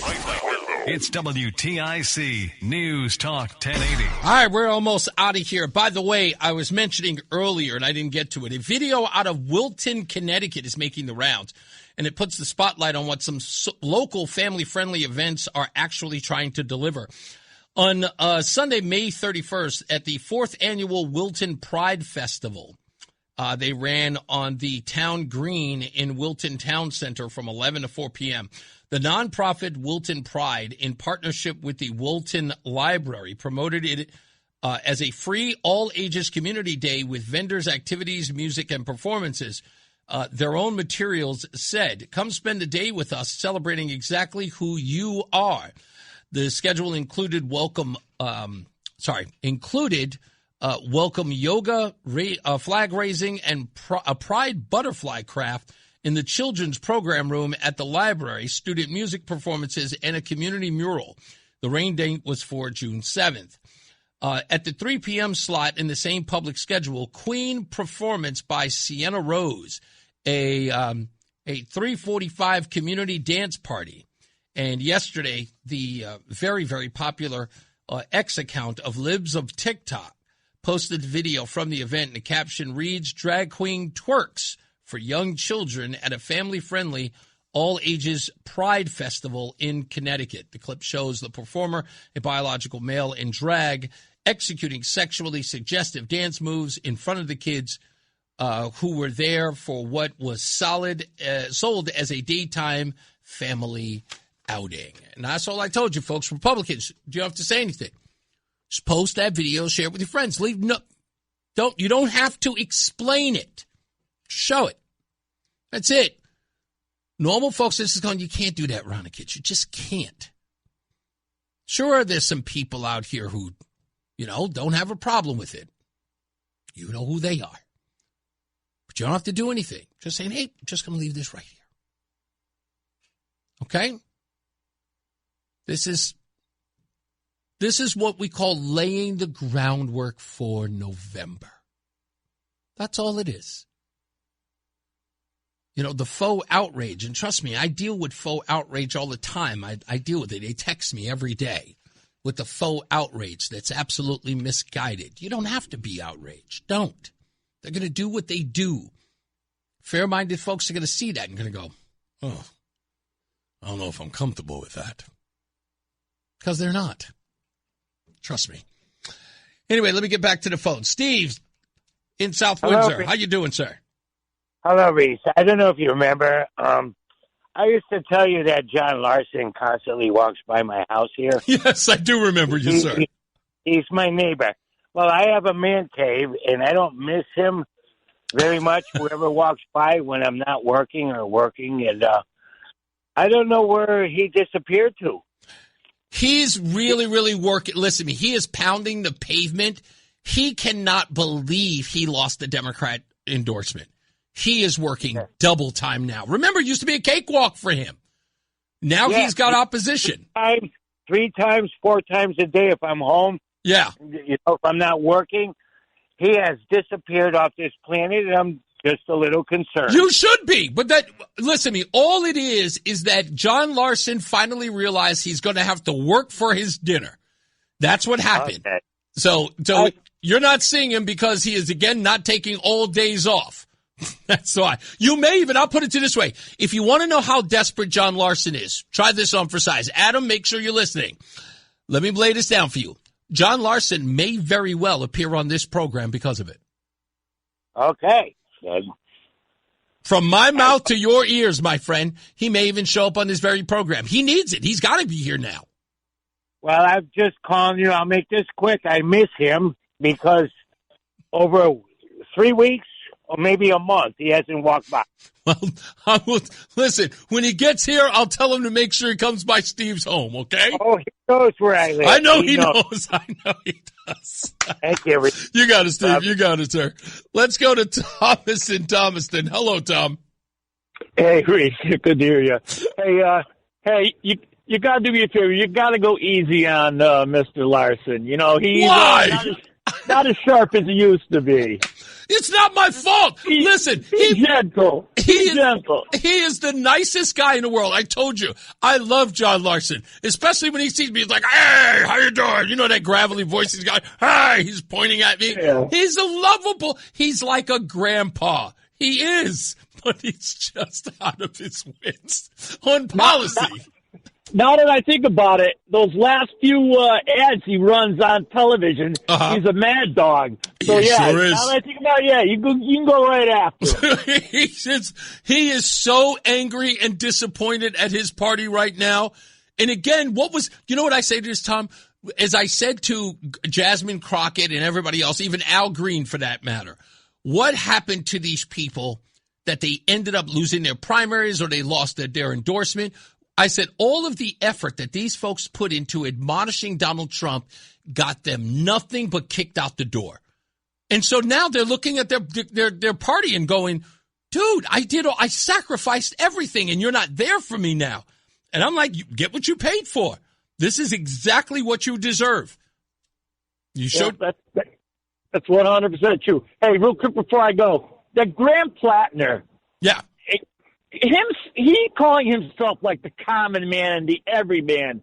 It's $49,000 to be a day student at Hotchkiss, and it's almost $80,000 to be on campus. Mm-hmm. His father bought him his house, and from what I could see, his mother's his only oyster company. He is anything but an everyman and a common man. No, and that's just the thing, because the more you learn about him, the more, it's Oz. That's all it is. He is the Wizard of Oz.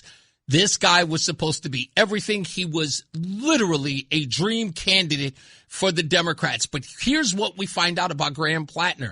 It's exactly what the Democrats are. It's nothing more than plywood. It's cardboard even. They're cardboard figures of real people. You know, it's a television set. Exactly. You know? And it's sad to know that authenticity does not come natural to them. That's the bad part. It's like the fact that they cannot be authentic, just general people. It's because, and here's the biggest problem with it, Tom. You want to know why they can't be authentic? Because they serve too many masters.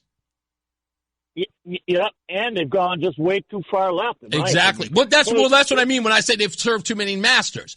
You can't serve somebody because none of them are in sync with one another. Everybody says that they're a big tent, and that's great. When you're a big tent, that means that you can accept people for who they are. On the Democrat side, you can't. If there's no way that you could be pro-Israel and pro-Palestine in their group, right? You can't. In everybody else's group, you can say plenty of people who call up this show are pro-Donald Trump, but anti-Israel. And I say, yeah, I think you're a whack job, but you know what? Thank you for being on our side.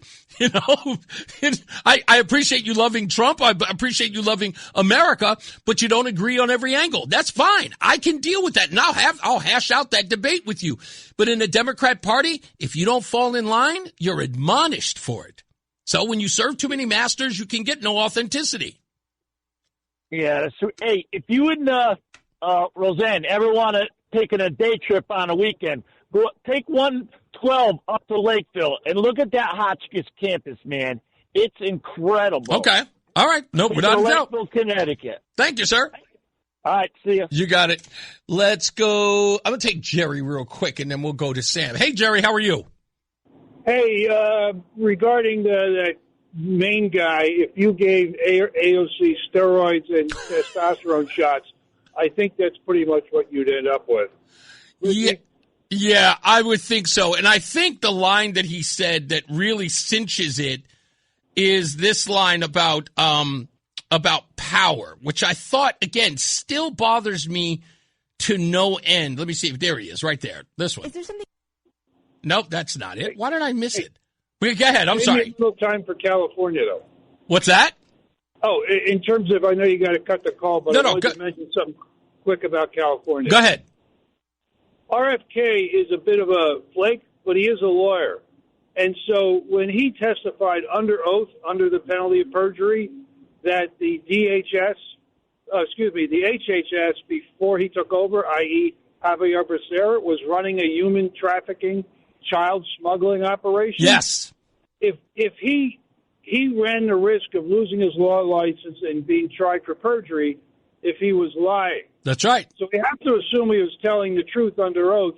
And the people of California are now considering promoting an accused human trafficker, child smuggler to the governor's chair. Isn't that, I mean, is California lost? No, and I know you're talking about Javier Becerra, right? Oh, yes, Javier Becerra, the former HHS secretary who, more than Mayorkas, was in charge of, he's the one that lost all those tens of thousands of migrant children. Hundreds of thousands, my friend. In fact, you're talking about the New York Times report that stated as much. Well, if for those out there like Chris Murphy that say you only care about the migrants, why aren't you day and night, like OJ was looking for a killer, why aren't you day and night looking for them kids and figuring out who did it? So applause of the day, Jerry. You deserve it, my friend. I'll leave you with a scripture quote regarding that thing in Wilton. Yes, I think it was in the Gospels. Jesus said, "Better that he have a millstone put around his neck and thrown into the depths of the sea than to lead one of my little ones astray." Yeah, baby. That's pretty. There's no mistake in the meaning there. There's no interpretation required. It's pretty obvious. So very good quote and apt to boot. Thank you so much, Jerry. Great call. Let me go to Sam, my last but not least. How you doing, sir? Not bad. How you doing, Reese? I'm good, sir. What do you got for me? For Rodney Sr., I wish him a solid and speedy recovery. Hey, now, absolutely. Now, when I call, I can't let you off the hook. Okay. What did I do? Okay. So you got a really nice box from a wonderful bakery. They're fantastic. Harvest Bakery. Okay. I mean, I've already eaten 3 things. Well, seeing as you've done that, I'm sure Roseanne would be interested. They say silence is golden. Yes. How much gold you got? 0. Absolutely 0. Oh, damn. Silence is golden. How much gold do I have? I spent my whole life talking. Thank you very much. Always a pleasure, safe. Sir. My best to the missus. Thank you. I will definitely extend them. Thanks, Sam. Take care, man. You got it, sir. Yeah. And I really, really want to thank Scott, man. Thank you so much for coming all the way down. It's not all the way down. It's just Bristol. It's down the block. But he came by nonetheless. Harvest Bakery. You guys know it better than I do. I can talk about a place. That's the thing here on WTIC. So I said this a couple of weeks ago. I was like, we need to promote local businesses around here. And so here I am talking about it like it's new. Well, it is new to me. But I'm talking about it like it's new. And, of course, everybody starts swarming me. Oh, I've been in that place. It's fantastic. I'm like, what's the sense then? You guys have already been here. You guys should be telling me. I'm the newbie here. So, but, yeah, Harvest Bakery, without a doubt. Thank you, folks, over there, everybody. Scott, thank you so much. It's kind of you to do that. I called your buddy Rodney and told him that you came by here because of him. And Rodney Jr. was taking his dad, just picked up his dad from the hospital. So Rodney Sr., Godspeed to you. We're rooting for you. Can't wait to meet you, which will happen real soon. Let me see. Tomorrow, we've got nothing going on, no guests. Thursday, now I've just realized that Thursday, are you certain? Did you find out whether or not we're online? Do you, Red Sox? Okay, I think we need to check. Let me see if I can find out here. Because we weren't supposed to have that many games coming up. And let me see if I can ask, what time is the Red Sox game tomorrow? Oh, sorry, wrong. Wait a minute. Actually, what time is the Red Sox game on Thursday? Thinking.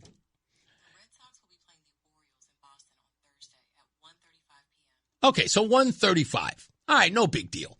So we should be back on the air roughly about 4 or 5 o'clock. So if the game goes according to plan. So, yes, So on Thursday, that's what we'll be doing. And let me see. Okay, actually, he's working on that. I don't think we got anything else going on. Oh, Rodney says that he's out of the car now. It's okay if you can't. Well, I already said it. Anyway, you give enough people your telephone number, they'll text you throughout the entire show. That's right. Yeah, I've got him. I already mentioned that. I mentioned that already. That Pat Tomaskowitz is going to be on the program on Thursday at 5 o'clock. So we'll be back on the air from that. Yeah, that's pretty much it. That's our show for today. We'll be back. We'll have the chat room back up tomorrow. Something went on with Facebook, and the chat room is kind of just on YouTube, so I apologize for that. We'll get it back together tomorrow. As I always say, radio is free, so we thank you for paying attention. Remember to keep JC in your hearts and in your mind. Sean Patrick, we love you and we miss you. Remember that panic is not planning, so plan your work and work your plan. Me, I'm Reese on the radio. You have a good night, pleasant tomorrow. We'll see you back here at 2 p.m., and getting you home is our good friend Mark Christopher. He's in the BPS Lawyers Traffic Center. I will say this, Mark, before you go. I got the first, a couple of weeks ago, the first time I ever drove on 84 with the sun going down. Oh, my goodness. Oh, westbound's brutal. I was like, what the hell? That is brutal. They're going to have to move 84 like a complete another degree to keep the... I thought I was going to run into somebody.